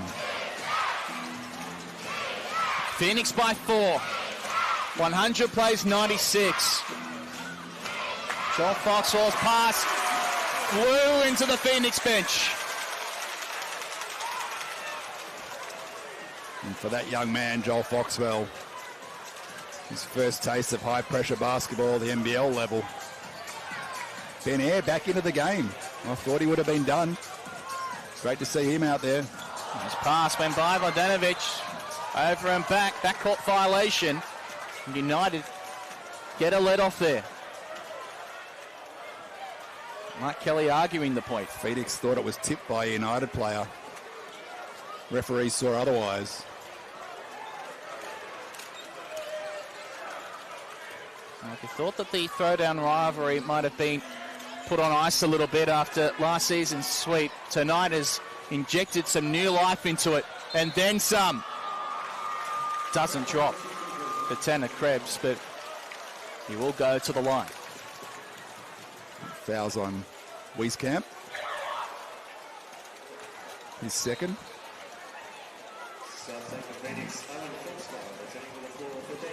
Owen Foxwell back in for Ben Eyre, who looks just a little bit ginger. Best to get him out of there and not risk anything.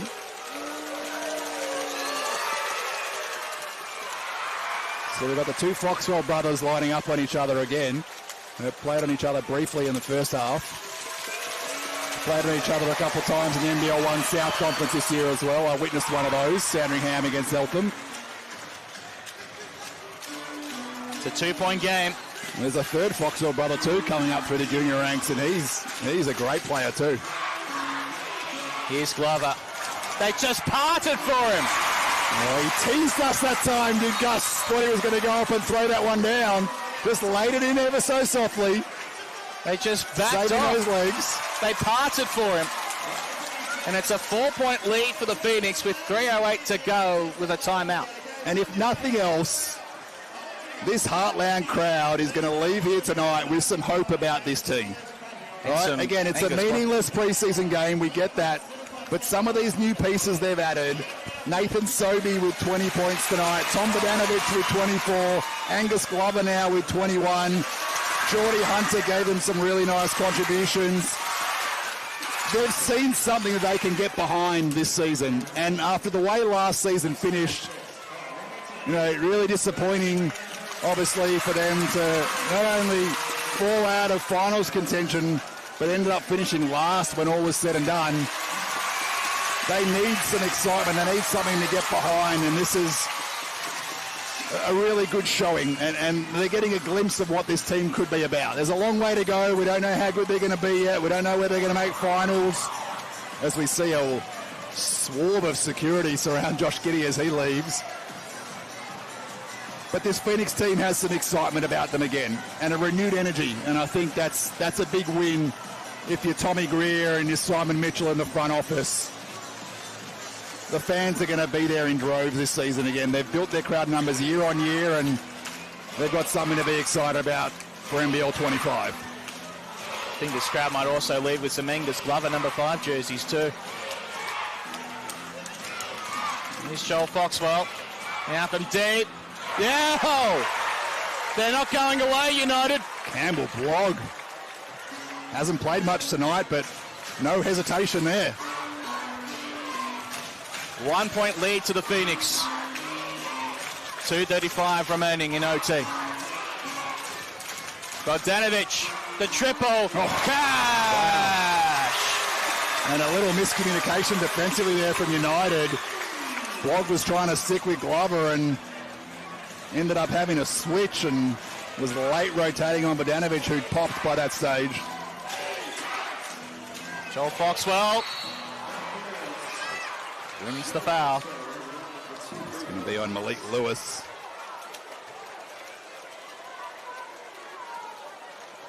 And great minutes for Malik Lewis tonight, just to get a taste of what NBL basketball is about. He played pretty well in his first hit out on Thursday. He played 24 minutes there. He's played about nearly 30 minutes tonight. So really getting a chance to find out how he can be effective at this level. He's obviously not going to be playing 30 minutes a night with regularity once the season starts, but he'll play a role for this team. So the lead is cut back to 2. 105-103. Illy back into the game. Jack White back into the game. United still does want to win this.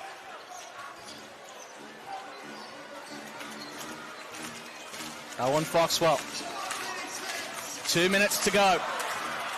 Owen Foxwell kisses the glass. And you see the speed of Owen Foxwell on display there.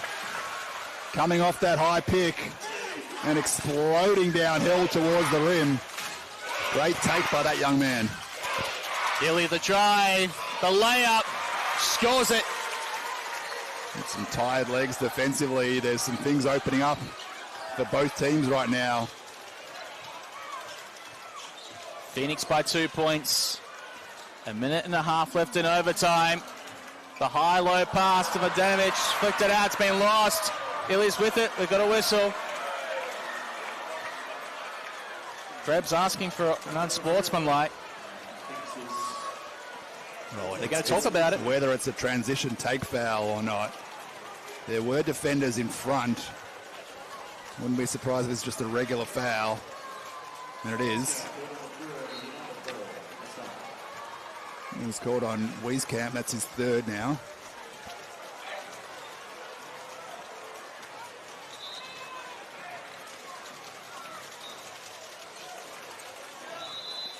Well, Dave Barlow, in his first taste of head coaching at NBL level, really having to work hard to try and get that first win. Of course, Barlow, player coach at Sandringham Sabres the last 2 seasons. Reece Carter, his lead assistant, and really took the reins in game for many of those contests. Illy misses the first. That's a big miss.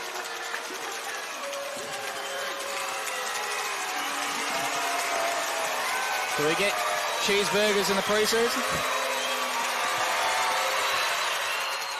Not quite.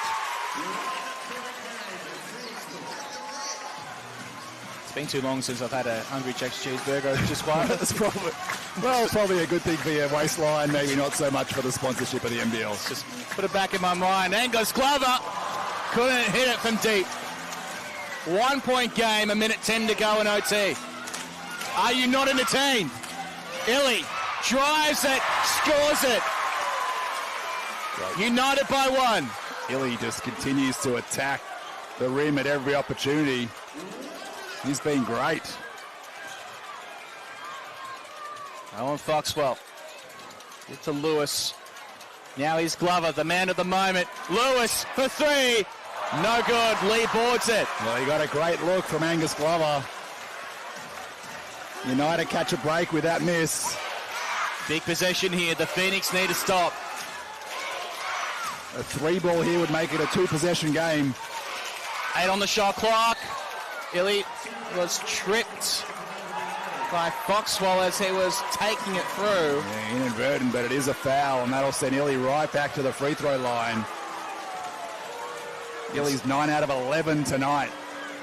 And so we're most likely going to be right back where we were. With a 1-possession game, the Phoenix with possession, and less than half a minute remaining. We haven't got double OT in us, do we? I don't know that any of us do, Jules. I think both coaches would want to shake hands and leave it at that, not risk any further injuries. The Blitz next week and then Hoops Fest not long after that.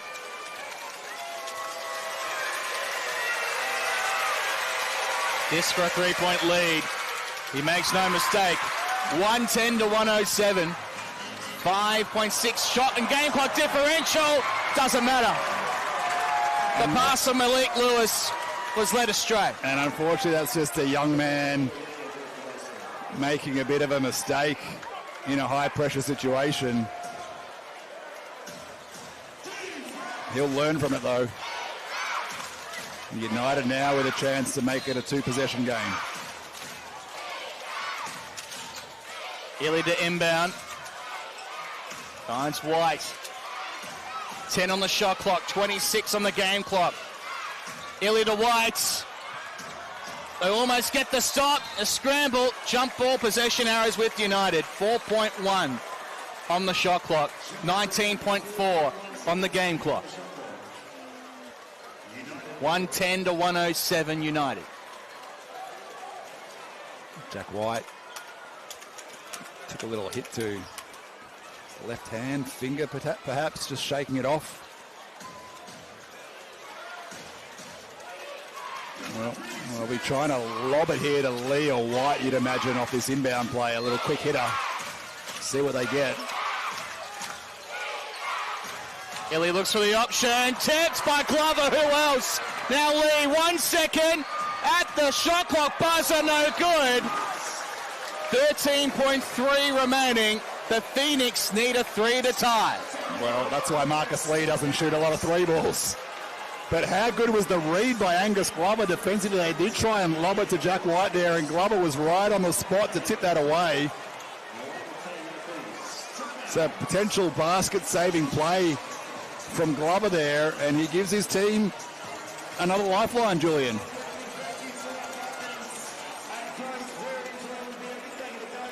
13.3 on the clock. 110 to 107, Melbourne United.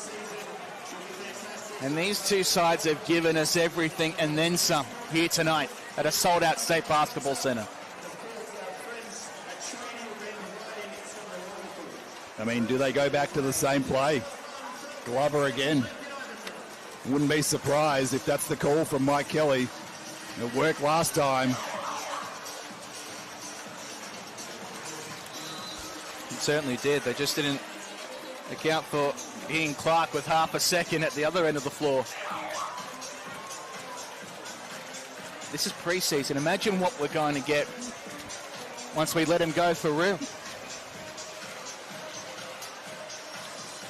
It's a Blog, White, Illy, Lee and Krebs on the floor for Melbourne United defensively here. They got plenty of length on the wing.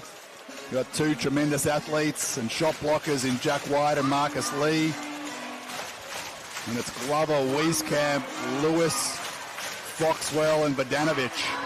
Could be Tom Bogdanovic getting a look here. He's been great tonight. 27 points for Tom Bogdanovic. He's knocked down 3 out of 7 from long range. Wieskamp with possession. Glover goes for lightning to strike twice. Angus Glover, automatic. We're tied up, but there's 6 seconds left. Illy to have the last say. Puts it up. We're going to double OT. This is ridiculous. Mike Kelly wants to travel. The referees are not interested. We're going to double overtime in the preseason. Wow. Are you not excited for the Hungry Jacks NBL? Well, this crowd is stunned and excited and elated all at once. Angus Glover's done it again. We have a bench tech on Mike Kelly for complaining about that travel call. So the second overtime period will start with a free throw for Melbourne United. But what can we say about Angus Glover? I mean, talk about someone who was just craving the ability to play basketball at a high level and to be let loose, to be let free. And he's absolutely putting all of his talent on display here tonight. 2 massive, high-pressured three-pointers. His 5th triple of the night, 24 points for Glover. And we're going to double overtime. I'm stunned. I'm shocked. I think everyone is. But we're loving it at the same time. So Angus Glover has pulled off a 3-bomb with the last possession of the quarter, not once, but twice. One to put the Phoenix in front that was cancelled out by an Ian Clark wonder shot. And now he delivers again to send us to double overtime. And Dean Vickerman is providing a few words of advice. He's not coaching tonight, but he's just helping with some defensive instructions for the players that are out on the floor. That may have been the initial plan, but I think when you get to double OT in a preseason game, I think the norms kind of go out the window a little bit. Oh, it's still Barlow in that main huddle. Vickerman's talking to the players who are not on the floor currently. Well, for David Barlow, this is the perfect education. They've emptied the bench, United. So we're seeing Joel Foxwell, Akecha Lear, Carl Bowen, Malik Machar, and it looks like Flynn Cameron's going to come into the game. So a chance for these 5 players to get some minutes. And I like that because, again, it's a meaningless preseason game. As much as you want to win, you don't want to risk injury. Guys have played a big load already through 45 minutes of action so far. With another 5 minutes to go, it's a chance for some other guys to get some reps in. And guys like Flynn Cameron, Foxwell, Malik Machar, Alir, who haven't played much tonight. Well, that free throw was good for United.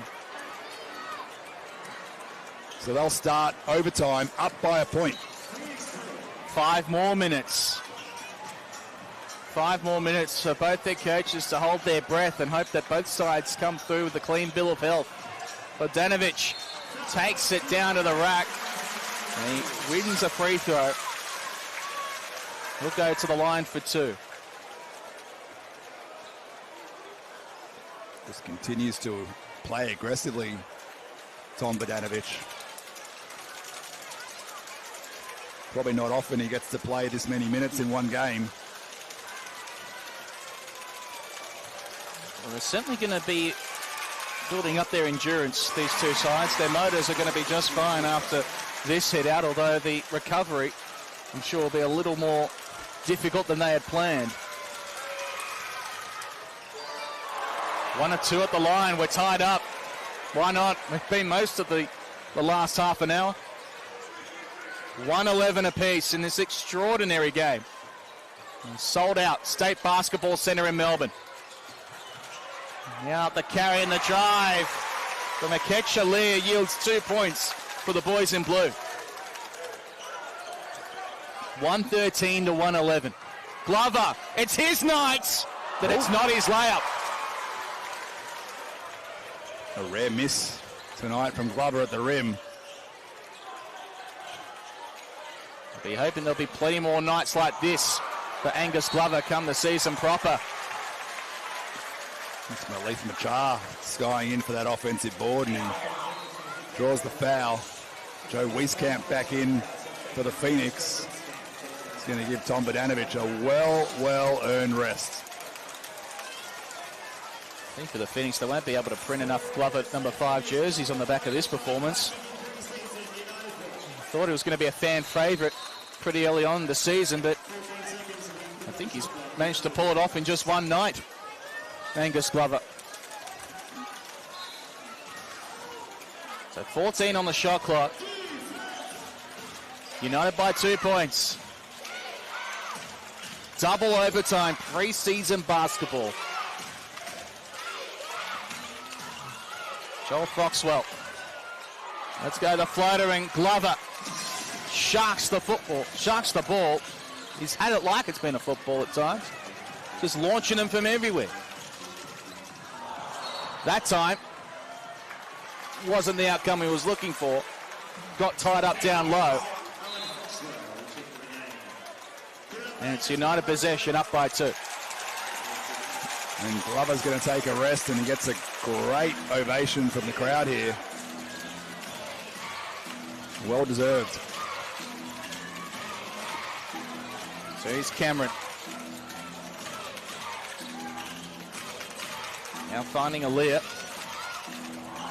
Alir called a blocking foul against Owen Foxwell. Foxwell came off second best that time, but not quite square trying to face up to Akecha Lear, who's got a big size advantage over him. And that's going to be the 5th foul for Owen Foxwell, so his night is done. And Angus Glover might have to come right back into the game. So the brotherly duel is over for now.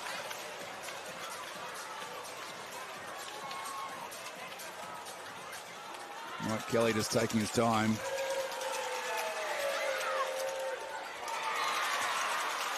And we're still waiting for the sub to happen.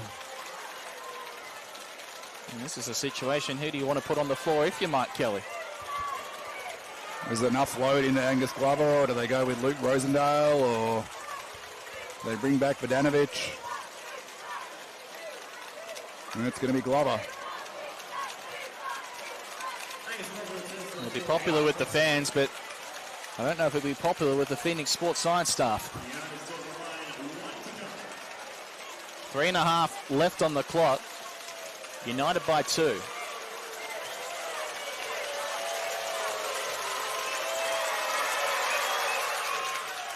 Malia buries it at the line to push it out to 3. Well, that first attempt didn't count because the sub had not occurred yet, so that one that he just made was actually his first attempt. So a 3-point lead with 1 remaining.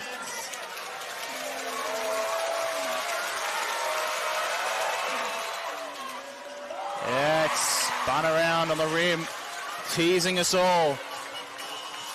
United by 4 in double overtime. Here's Glover. The corner 3 left at front rim.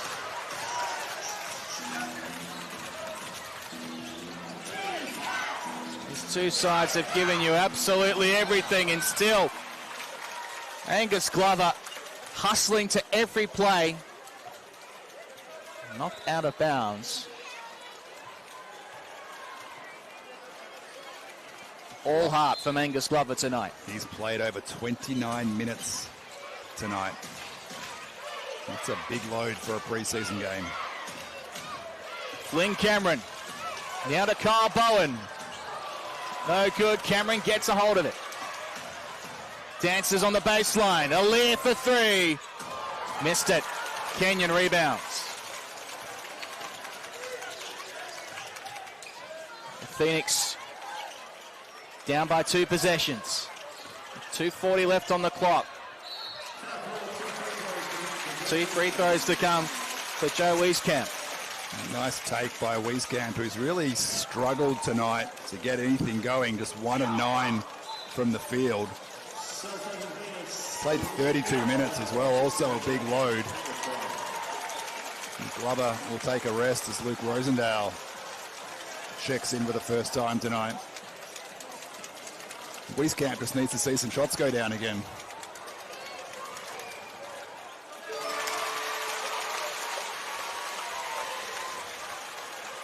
Sees one tickle the twine. And the second one follows suit. So it's a 2-point game again. And here's Joel Foxwell for Melbourne United. First time they're wearing this new uniform. They're alternates this year. It's getting plenty of use. No good for a block from deep. Where do the Phoenix play it from here? The triple. Sideboard. And that was blocked by Ketchalier. So it will be, it will be Phoenix ball.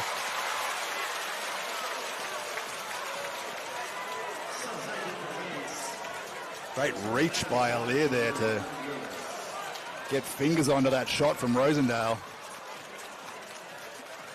Vodanovic back in for Malik Lewis now. Lewis also played a massive load, nearly 34 minutes. He's actually played the most out of any player tonight. He has.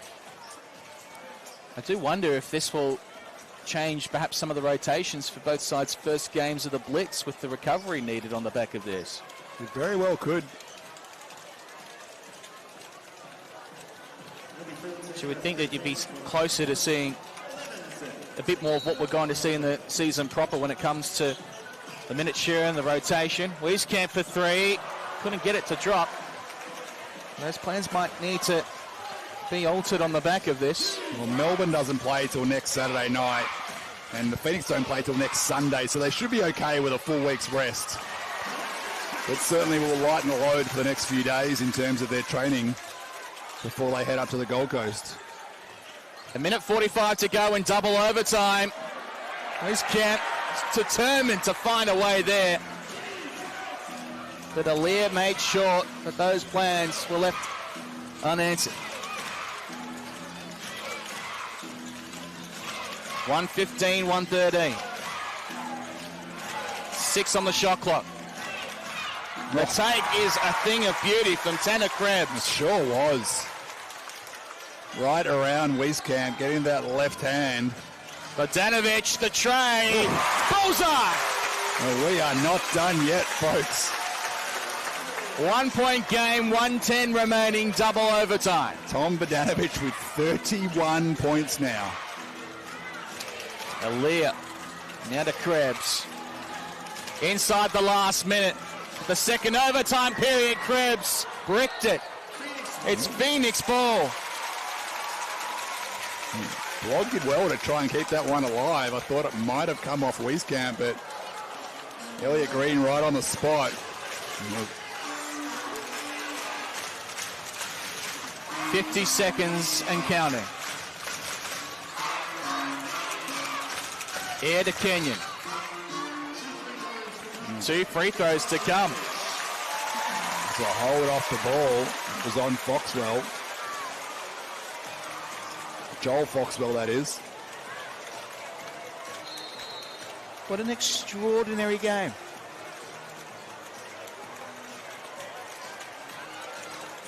Well, Jules, it's the first time you and I have had a chance to call together for a couple of years now, and it has not disappointed. I haven't been lucky enough to call an NBL game for 2 years. Got to pick up pretty quickly. Vodanovic misses the first. Look out. He hits this. We're tied. Triple overtime suddenly looms large. Crowd loves it. Coaches probably hate it. 117 apiece. 2 possessions left. A game that's gone from the extraordinary to the ridiculous. Alaire. That was beautiful. Great pass by Krebs. It was a better finish by Alaire. Not an easy one at all. And here we are again. The 3. Bullseye! Luke Rosendale has barely played tonight and has just put his team up in double overtime. And don't his teammates love it as he heads back to the bench. Timeout, Melbourne United. What about the heart of this South East Melbourne Phoenix lineup? Chris Golding up and about, loving it, smiling at the crowd. Dean Bickerman on the end of the bench, loving it. Everyone's having fun. And why not? Absolutely extraordinary. 120 to 119. 16.5 on the clock. Double overtime.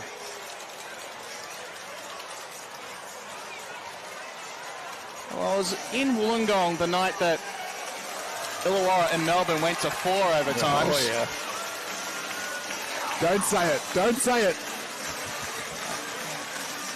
I mean, surely at that point you'd go down the Sheffield Shield Road and shake hands and split the points, so to speak. Either that or the development players will be playing about 45 minutes each. Everybody has played a role tonight on both benches, both squads. Everybody has played a role. Even Luke Rosendale, who, as you mentioned, didn't see any time until we got to the extra sessions, and he hits the 3-pointer to put his side ahead deep in double OT.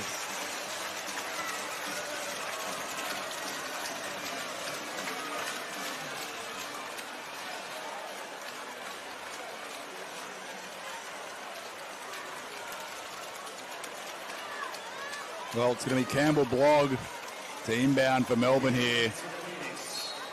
How aggressive do the Phoenix get on defense? Instant whistle. Shot clock issue? I think so.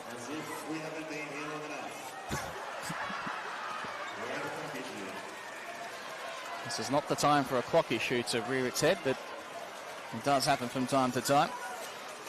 I don't think any of us expected to still be here, to be honest with you. There was supposed to be there still will be a autograph session adjacent to us for the Phoenix players after this. Well, time just being reset. 16.5 on the game clock, 14 on the shot clock. 2.5 second game and shot clock differential. Phoenix by 1. Can Melbourne get a go-ahead bucket? Alaire. 3 on the shot clock. Alaire's going to put it up. He does, and it drops. This is extraordinary. This is absolutely extraordinary. The and one. I'm running out of superlatives to describe this. You and me both. You and me both. What a great take by a Ketchalier. Got to that spin. Back to his left. Falling away, takes the contact, finishes strong. And puts his team back up by 1 with a free throw to make it a 2-point game. You know what this also means? If he hits this, it doesn't mean anything, Jules. Don't say it. The Phoenix have a chance to tie or win. All win. Let's go for the all win. So Aaliyah at the line for the extra. 121 to 120. He intentionally misses it. Tip towards the sideline. United have won it. A double overtime classic. Ladies and gentlemen, are you excited for the Hungry Jacks NBL or what? NBL 25, if that's anything to go by, is going to be extraordinary. United 121, Phoenix 120 in double overtime. What an amazing game. And a heads-up play from a Ketchalier there to miss that on purpose and got hands on it to make sure that clock ran down. Great way to end the game. I think everyone's probably breathing a sigh of relief that we're not going to triple overtime. But what a fantastic contest. You could not ask for anything more out of a preseason game. And this Heartland crowd leaves here, well, I'm sure they're a little disappointed their team didn't get the win, but they leave here thoroughly entertained and with a lot of excitement about what this Phoenix team has in store for them this season. It's a performance from South East Melbourne that will raise the hopes of the Phoenix faithful. And for Melbourne United, pre-season or not, they continue to have their crosstown rivals, who they refer to as little brother, in the back pocket. 121 to 120 in a game full of clutch moments. Some extraordinary performances. Angus Glover's night tonight had to be seen to be believed, and if that's just a taste of things to come, he is going to be a man to watch in NBL 25. Ian Clark's banked in buzzer beater at the end of regulation was a sight to behold, and at the end of the night, you just come away from here wanting time to move a little bit faster so we can get to the Blitz, so we can get to Hoops Fest, so we can kick off the Hungry Jacks NBL proper and get to the good stuff, because what a standard that has been set here tonight by these two sides. Well, the best part, Jules, is that these fans don't have to wait too long until these two teams meet again. Round 2, as you said, grand final eve, basically, Thursday the 26th of September at John Cain Arena. I know you've said it a bunch of times tonight, but I'll say it again. Get your tickets, because that game is going to sell out. It is a Phoenix home game. It is the first time these two teams will meet this season, and if tonight was anything to go by, it is going to be a cracking contest, and we can't wait for it. Tom, it's been an extraordinary game. You're looking at the numbers real quickly. Just what really stands out to you in the box score? Well, you already mentioned Angus Glover, but I love the impact of Tom Bogdanovic, a player who was probably a last-minute signing for this team just to kind of help to fill out their roster and be one of those utility-type players. 32 points tonight, playing a starting role for the second straight game. He was 11 of 16 overall from the field, hit 4 triples to boot. He just did a little bit of everything, and he was super aggressive before he fouled out. I love the impact of Nathan Sobey too, and we're getting a glimpse of what he's going to mean to this team. The way he's going to continue to attack the rim, to push in transition, but get everyone involved as well. 20 points and 4 assists. And then on the United side of things, you spoke about the Ian Clark heroics. Shea Ely did his thing tonight, but I love the impact that Marcus Lee had.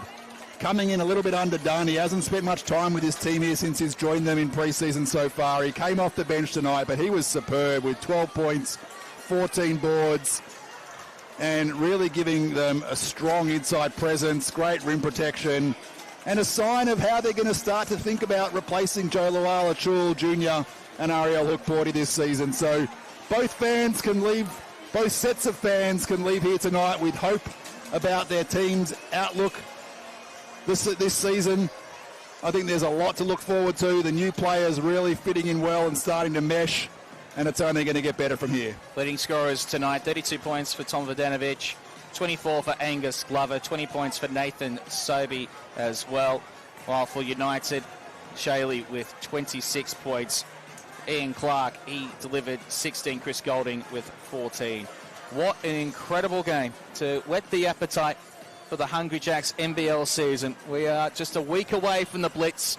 Then it's off to Perth for Hoops Fest to kick off the season. NBL25 promises to be one to remember if tonight is anything to go by. Tom, it's been one for the books.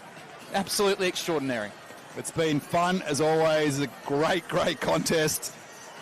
And let's get to the real stuff soon enough. The Blitz next weekend on the Gold Coast. Then we head to Perth for Hoops Fest to start NBL 25. And if you're in Melbourne, even if you're not, if you're planning on being in Melbourne over Grand Final weekend, September 26th, Thursday night, John Cain Arena, the day before the public holiday. If you haven't got a ticket, you better get in quick because I'm sure they're going to go very, very quickly. Thanks very much for joining us for what's been an extraordinary game of basketball here tonight. On behalf of myself, Julian Marcus and Tom Hirsch, we wish you a very good night.